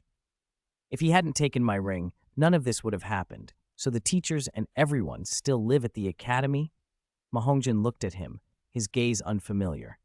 Even old comrades could find each other troublesome. The teachers don't have money and nowhere else to stay, so they're temporarily living here at school. Dean Flender and Vice Dean Liu Erlong are both heartbroken. Though they argued about teaching philosophies, the academy was their life's work. Your teacher doesn't seem to care. He spends his days with his precious books. As for Zhao Wuji and Li Yusong, they originally planned to teach and enjoy their retirement here. Now they're planning to go out and help people hunt spirit beasts for money. Ma Hongjun's tone grew a little mournful. Among the Shrek 7 devils, my spirit has a flaw. I can't control my demonic fire. After breaking through to Spirit Ancestor, I went to help people hunt spirit beasts for pay, then went to the pleasure houses to release my fire. I've spent most of my time traveling, which is why I'm only a high-level Spirit Ancestor now. Rongrong and Oscar. Rongrong returned to her sect, and Oscar followed. The 7 Treasure Glazed Tile School really lives up to being the world's second great sect. Rong and Oscar are talented and hardworking. They both broke through to Spirit King not long ago. King and Boss Dai. King trains zealously and goes to the Great Spirit Arena to fight every day. Although she often returns injured, guess what? She's already a Spirit King, stronger than Boss Dai. Boss Dai spends all his time in hotels and clubs. Even I've caught up to him. He's only a high-level spirit ancestor now. I found out King and Boss Dai are from the Star Luo side. At the last Grand Soul Master tournament, Ju Yun and Dai Weishi from the Star Luo team were their biological sister and brother. If King and Boss Dai can't beat them before they're 25, their future won't be good. King keeps working hard, but Boss Dai, he's really given up on himself. They arrived at the grove behind the academy. Ma Hongjun shouted, "I'm back!" A listless voice answered, "You're back, you're back. Why shout? Watch it or I'll beat you." Approaching, they found Flender and Zhao Wuji lounging in the sun. The two looked up and realized not only had Ma Hongjun returned, but Tang San was here too. Flender sprang to his feet, his face a battlefield of emotions: happiness, anger, resentment. Finally, it all collapsed into a sigh. He said, "Tang San, you're back." "To not dare to cause trouble is to be mediocre," Flender muttered. The shot Flender had aimed at him many years ago finally struck Tang San in the forehead now, making all his years of struggle feel wasted. At Shrek Academy, Yu Xiaogang was the happiest to hear Tang San had returned. The others weren't quite as overjoyed. That night, the remaining teachers and students filed back in. They were still the original core of Shrek Academy. Yu Xiaogang wanted to throw his arms around Tang San, but recoiled at the dark aura rolling off him and blurted out, "Little San, you're radiating a terrible killing intent." Tang San waved the suggestion away. It wasn't from his 8 spider lances devouring life energy, he explained instead. "Father once took me to a training ground called Slaughter City. It was full of vicious people. We had to fight in the Hell Slaughter Arena, and those who survived the Hell Road could obtain a domain, the Slaughter God domain. I obtained that domain, but I brought back a body full of killing intent. I've been tempering myself at Moon Pavilion to control it, but then something unexpected happened." Yu Xiaogang nodded. He'd read a lot in Spirit Hall. When Tang San mentioned Slaughter City, he understood immediately. "It's normal," Yu Xiaogang said. "Experience like that leaves marks. The more you go through, the more you'll learn to control the killing intent." Flender and Liu Erlong stood beside him. Flender's voice was sour. "Tang San, the academy can't help you now. It's been sealed, the students scattered. Only a few old bones remain. We're useless." Flender had always been narrow-minded and fond of tricks. Now he'd been thoroughly outmaneuvered by Yu Xiaogang and Tang San, and Shrek Academy, barely surviving before, had suddenly gone bankrupt. Liu Erlong put her hands on her hips and shot back. "Old Flender, I'm not that old. These past years I was tied up with academy affairs and couldn't cultivate properly. Now that the academy's gone, I can finally focus on cultivation. I've reached level 79. Just one more level, and I can absorb a spirit ring and become a spirit Douluo." She forced a wry smile. "Tang San, you've caused a lot of trouble, but for Xiaogang's sake, I'll help if I can. I failed to keep an eye on Xiao Wu back then. I owe you." Those years had been full of bitter arguments over the academy's finances and teaching philosophy. It was a small miracle Liu Erlong had stuck around. Tang San nodded and then laid out why he'd returned. "I came back to visit everyone, to discuss the twin spirit mystery with teacher, and most importantly, for Xiao Wu. Xiao Wu is a 100,000-year spirit beast in human form," Tang San continued. "The Star Do Great Forest is her home. The Sky Azure Bull Python and the Titan Giant Ape are her family, but she's in trouble, captured by people from Spirit Hall.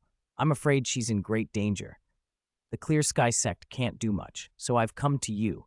We have to find out where Spirit Hall took her, otherwise she might never come back." The revelation stunned everyone. Xiao Wu, a 100,000-year spirit beast in human form. A moment later, Daimubai, tall and broad, gave a bitter little laugh. "Little San, I want to help, but I can't. If I return to the Star Luo Empire now, I'll be controlled by my elder brother and won't be able to mobilize anyone." Daimubai had spent recent years indulging himself. His cultivation had fallen, and his once robust body grown thin from excess. From the shadows, Juzu King, wrapped in her usual solitude and coldness, spoke up quietly. You could try Wang Li. He's your classmate and Xiao Wu's classmate. If he knows she's in danger, he might help. Tang San's killing intent exploded uncontrollably. His face drained of color as he gritted his teeth. Don't mention him. It's all Wang Li's fault. If it weren't for him, none of this would have happened. Juju King recoiled into the darkness with a muffled sound, eyes growing colder. Everyone felt the pressure of Tang San's killing intent and shuffled away, uneasy. Yu Xiaogang pressed a calming hand on his shoulder and said in a low voice, Little San, control yourself. If Xiao Wu was taken by Spirit Hall, I can help. I'm an elder of Spirit Hall. My elder token lets me move freely in many parts of it. For now, stay here and cultivate. Don't go out recklessly. Spirit Hall is still hunting you. I'll help search for Xiao Wu. Everyone else should leave. I'll stay with Little San. He's still affected by the killing intent. One by one, the others left, unable to bear the oppressive aura. When they were gone, Tang San's resentment spilled out. Teacher, it's all Wang Li. He stole my spirit ring. That blue silver king should have been my 5th ring. That grievance had become an obsession for Tang San. The more powerful Wang Li grew, the more twisted Tang San felt things had become. Yu Xiaogang looked at him steadily. I believe you. Back when the Empire pursued you, I stood up and said, Wang Li must have been the first to fault, which led to your conflict. He paused, then asked, By the way, what's your spirit power level now? Tang San didn't hide anything. Level 69, teacher. I've cultivated the clear sky hammer and attached 3 10,000-year spirit rings. My spirit power has increased a lot, but the conflicting spirit energies have caused me no small amount of trouble. Yu Xiaogang exhaled and nodded. The mystery of twin spirits is tied to physical strength. It's hard for normal spirit masters to attach more than 10 spirit rings. From my research, only by touching a god's domain can that problem be solved. You're lucky to have been to Slaughter City. That place is the inheritance ground of a 100-level god. If you manage to obtain the Slaughter God domain, maybe you've already drawn a god's attention. To touch a god's domain, you should return there. Tang San thought of his father, Tang Hao, who had already laid out this path for him. He wanted to go, but his worry for Xiao Wu sat like a stone in his chest. I know, teacher, but I can't rest while Xiao Wu is missing. Yu Xiaogang's eyes hardened with resolve. Don't worry, I'll settle this for you. A few years ago, Yu Xiaogang had first learned about domains of gods through Bibi Dong. Now, to find Xiao Wu, he would need Bibi Dong's help again.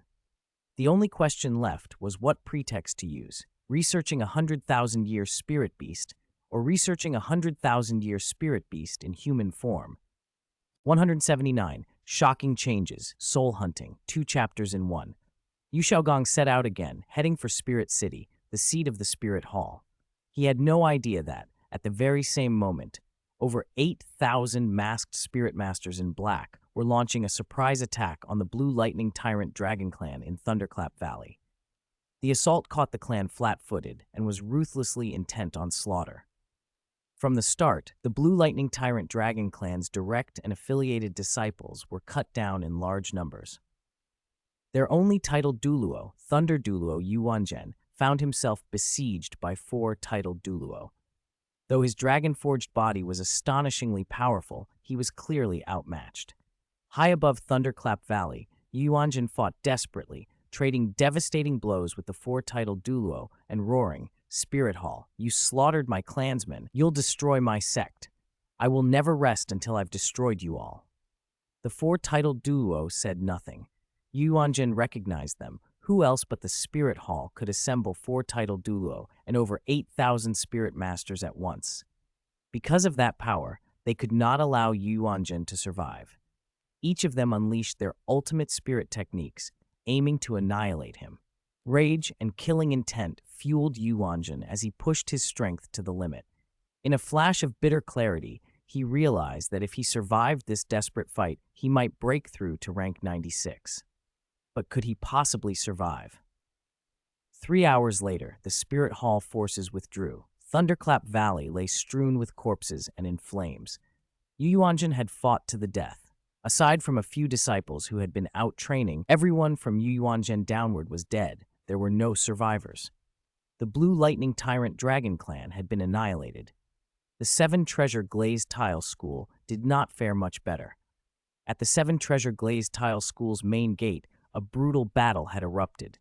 Among the upper three sects, Blue Lightning was third, and Seven Treasure Glazed Tile ranked second. Spirit Hall treated them with particular attention. Over 10,000 Spirit Masters had been mobilized against the school, and Spirit Hall had planted many moles among the outer disciples. With assaults from inside and out, the attackers quickly breached the gate. Even with the Seven Treasure Glazed Tile Pagoda enhancing their disciples and making them formidable fighters, the defenders were at a severe disadvantage. The battle's outcome would hinge on the titled Douluo. Above the burning school, Sword Douluo Chen Xin and Bone Douluo Gu Rong were surrounded by 4 titled Douluo. Thanks to Ning Fengji's aid, the two of them fought with doubled strength and were actually overwhelming their opponents. Bone Douluo had to split his attention to protect Ning Fengji, while Sword Douluo, relying on the 7-kill sword spirit and his rank 96 spirit power, carried about 70% of the combat. Ning Fengji stood with a drained, ashen face, watching the school become a sea of flames and listening to the distant cries of dying disciples. His mind seemed to explode. All his cunning and endless maneuvering had been for the sect's prosperity, and now the sect was being destroyed. "Spirit Hall," he screamed. "I will never rest until I've destroyed you all." Ning Rongrong and Oscar were inside the school as well. Ning Rongrong aided the defenders with her support abilities, while Oscar produced his endless supply of sausages. Both were auxiliary spirit masters, so their cultivation advanced more slowly, but through talent and effort, they had reached the Spirit King realm by their 20s. No small feat, even against Spirit Hall's golden generation. At the Spirit King level, the 7 Treasure Glazed Tile Pagoda's auxiliary power was impressively strong and could often turn the tide. Oscar's sausages had potent effects too, especially his 5th spirit skill, Super Exploding Sausage, derived from a 10,000-year flame crane. The crane's explosive essence made his sausages volatile. They turned into roasted sausages that, when consumed, hurled a person into a frenzy, allowing them to fight beyond their normal limits, though their bodies would be left burned and raw afterward. The ability was undeniably powerful, but Oscar was frustrated. It wasn't the path he had hoped for. Was an auxiliary spirit master doomed to remain just an auxiliary? Ning Rongrong was growing up. Waiting another 7 or 8 years for Oscar to reach rank 60 and attach a 6th spirit ring seemed impossible. Facing the danger, Oscar vowed, "Rongrong, I will protect you." Ning Rongrong glanced at him, then returned to watching the battlefield. "Oscar, you should protect yourself first," she said calmly. After hours of slaughter, the Spirit Hall forces finally withdrew from the 7 Treasure Glazed Tile School. Sword Douluo had paid a heavy price. One arm severed and grievously wounded, but he had wounded the enemy enough to force a retreat. When the dust settled, the school was a smoldering ruin. Casualties were beyond number. Direct disciples who possessed the 7 Treasure Glazed Tile Pagoda numbered fewer than 100, including inner families, fewer than 300. Outer disciples had dwindled to under 500. The once mighty sect, which had boasted more than 5,000 members, now had fewer than 800. Compared to the Blue Lightning Tyrant Dragon Clan, they were lucky to have kept their wealth intact. Bibi Dong still could not call upon the Hall of Elders' core strength. If she could have, the result might have been yet more complete destruction. Swords broken, bones shattered, the sect utterly wiped out. Meanwhile, Yu Xiaogang was still traveling. By the time he reached Spirit City, intelligence reports about the encirclement and assaults on Blue Lightning and 7 Treasure were already on Bibi Dong's desk in the Supreme Pontiff Palace. In the study, Bibi Dong's elegant face had gone cold as she read the casualty figures. She was deeply displeased. To exterminate the Blue Lightning Tyrant Dragon Clan, I mobilized 8,000 Spirit Masters. To exterminate the 7 Treasure Glazed Tile School, 10,000. Our combined casualties are nearly 8,000. The two sects together didn't even have more than 8,000 Spirit Masters. Under a surprise attack, a nearly 1-to-1 casualty ratio is unacceptable. "Humph," she muttered. "Qian Daoliu and the Hall of Elders. I could not mobilize them. The spirit masters from the lower four sects are still weaker than those from the upper three. In fact, the result was strategically quite good. Attacker and defender suffering nearly equal losses, despite the attacker's surprise and the defender's terrain advantage. Both Blue Lightning and Seven Treasure had terrain that favored defense. They had no safe retreat and would fight to the last for their families and homes. Still, Bibi Dong's expectations were higher. A voice at the study door interrupted her thoughts. "Teacher, Elder Yu has arrived. He is in the main hall and wishes to see you." Bibi Dong paused. Hearing it was Yu Xiaogang, she put the reports away and rose, her expression complex, something between relief and something colder. She allowed him to be ushered in, slinging her scepter into her hand and gliding to the throne with a composed air. "Elder Yu," she said as he entered, "you've come again. This time I won't be tricked. Say what you want." Yu Xiaogang stood with his hands clasped behind his back. He knew his previous methods of extracting information from Bibi Dong had made her cautious, and finding Xiaowu's whereabouts would be harder. He forced himself to be direct. "Supreme Pontiff," he said quietly, "I heard Spirit Hall captured a 100,000-year transformed spirit beast. I want to see it. Will you allow it?" A light flashed in Bibi Dong's eyes. She had expected him to be angry about the Blue Lightning Tyrant Dragon Clan, but his request was about the transformed spirit beast. She answered evenly, "You are bold to ask, but it's pointless to ask me. That 100,000-year transformed spirit beast is confined in the Hall of Elders. Even I have never seen it." "So it's in the Hall of Elders." Joy flared across Yu Xiaogang's face. Bibi Dong was the same as always. He pressed on. "You once told me the Hall of Elders is the core of the Elder Palace. Is there really something even you, the Supreme Pontiff, cannot reach?" Bibi Dong's expression grew distant as she thought of Qian Daoliu and the old ways. "You were once part of Spirit Hall," she said. "Have you forgotten that Spirit Hall used to be Qian? Even now, though I am the Supreme Pontiff, there are still things I cannot touch." Yu Xiaogang's face went white. The memory of Qian Shunji's humiliation flared in him like an old wound. He let the subject drop. Pushing further would only humiliate himself. At least now he knew Xiaowu was confined in the Hall of Elders. He bowed once, voice low, "Then I will take my leave.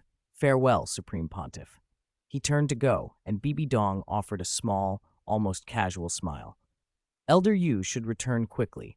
I heard your Blue Lightning Tyrant Dragon Clan was attacked by an unknown force and suffered heavy losses. Apart from a few who were training outside, everyone from Sectmaster Yuan Zhen and below perished. There are no survivors."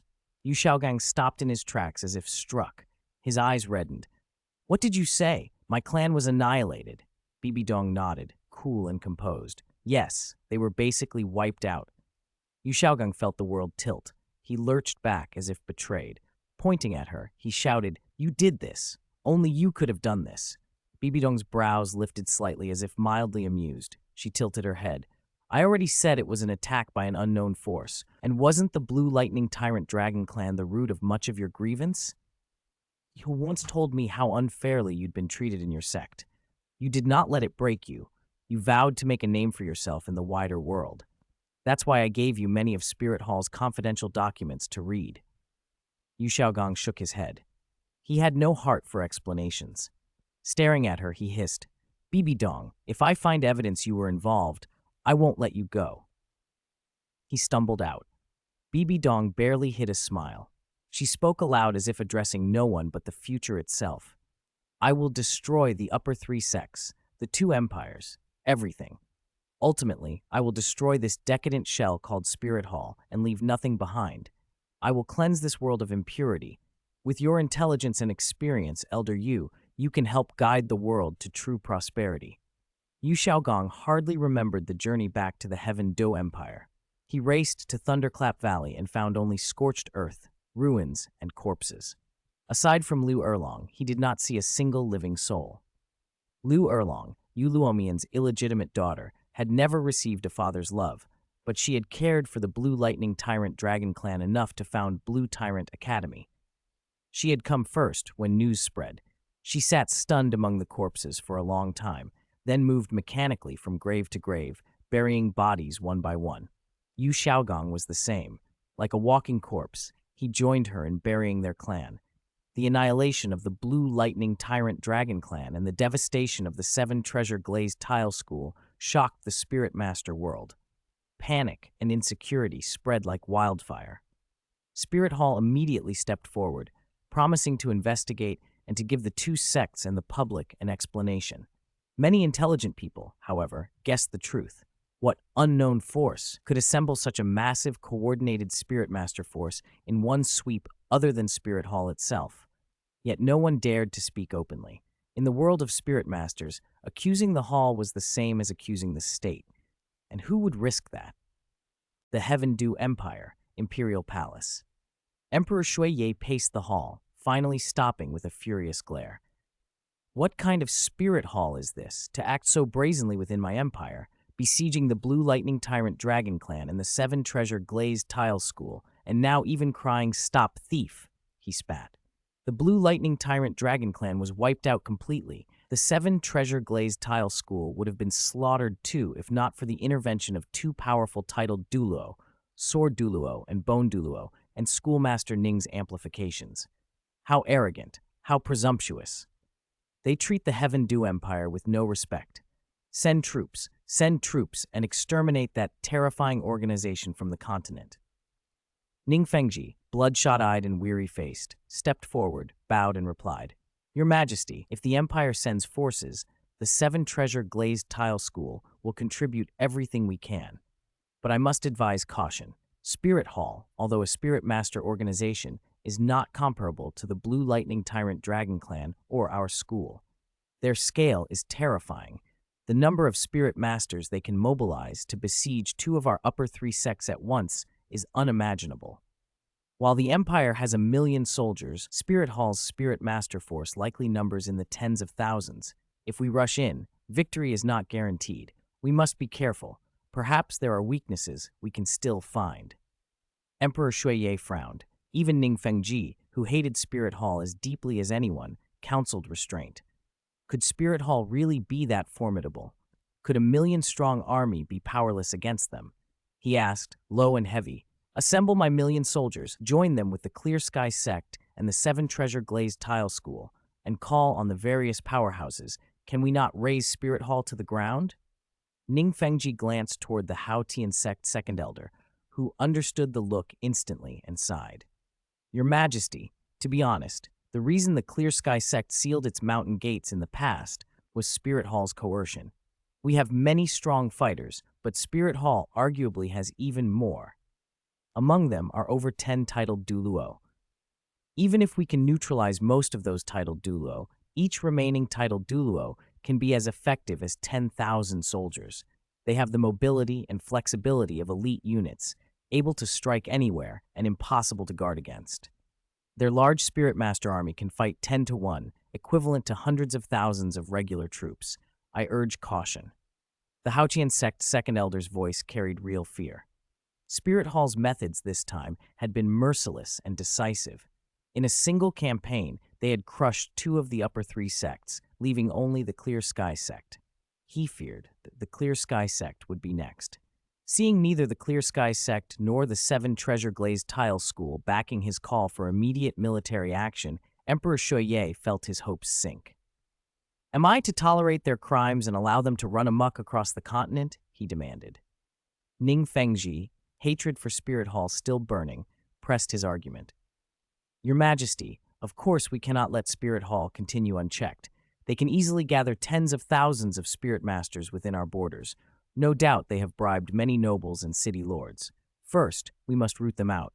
Second, we must prepare for war and guard against further atrocities. And third, we must find a powerful ally. On the entire continent, the only power that could stand with the Heaven Dew Empire against Spirit Hall is the Star Luo Empire. The Star Luo Emperor will not tolerate Spirit Hall's audacity either. If the two great empires join forces, Spirit Hall will be trapped between them like fish on a chopping board." Emperor Shuiye considered the proposal warily. He knew the Star Luo Emperor well, ambitious, opportunistic. Forming an alliance with him would be like asking a tiger for its skin. "Schoolmaster Ning, what you propose is sound," he said, "but the Star Luo Emperor is not so easily brought into alliance. He once eyed our territories. Will he join us now? Even if he does, I would not feel secure. Ning Fengji lowered his head, thinking of the seven treasure glazed tile school. Less than 800 members left, under 100 direct disciples who had the seven treasure glazed tile pagoda. His heart ached for revenge.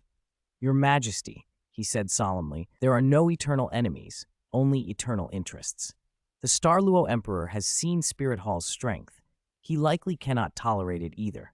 An alliance would be mutually beneficial. The Star Luo Emperor is ambitious, yes, but with the Clear Sky sect and my school supporting the Heaven Do Empire, there is little to fear from him. Emperor Sheye found the reasoning persuasive. He looked at Ning Fengji with renewed respect. Schoolmaster Ning's wisdom reaches the heavens. In a few words, you've cleared my confusion. What a pity, what a terrible pity for my Qinghe. He was your favorite disciple and a fine successor to the throne. Ning Fengji felt the old wound anew. Decades of effort vanished. He forced a smile. His Royal Highness the Crown Prince is still missing. He has likely met misfortune. If I may be so bold, Your Majesty should name a new candidate for Crown Prince so the people know there is a successor and the empire has continuity. Emperor Shuiye's expression darkened. Then he nodded. Schoolmaster Ning is right. I've been considering this as well, but the final test is still ongoing. This vast empire cannot be entrusted to just anyone. After that day, the Heaven Do Empire made no dramatic public display of reaction over the destruction of the Seven Treasure Glazed Tile School and the Blue Lightning Tyrant Dragon Clan. Behind the scenes, however, they were busy clearing internal problems, preparing for war, and opening channels to the Star Luo Empire. Spirit Hall was loud and blatant on the continent, issuing wanted proclamations and demanding harsh punishment for the culprits, but the culprits remained elusive. They would not turn themselves in, and finding a believable scapegoat was difficult. To casually blame some force for annihilating two of the upper three sects would insult everyone's intelligence. Meanwhile, at the Ice and Fire Yin-Yang Well, Wang Li's period of seclusion came to an end. He awoke with eyes blazing. His gains were significant. He had discovered a way for his blue-silver spirit power to resonate with his body and soul, stimulating blood and qi, strengthening his spirit, and beginning to condense a spirit core.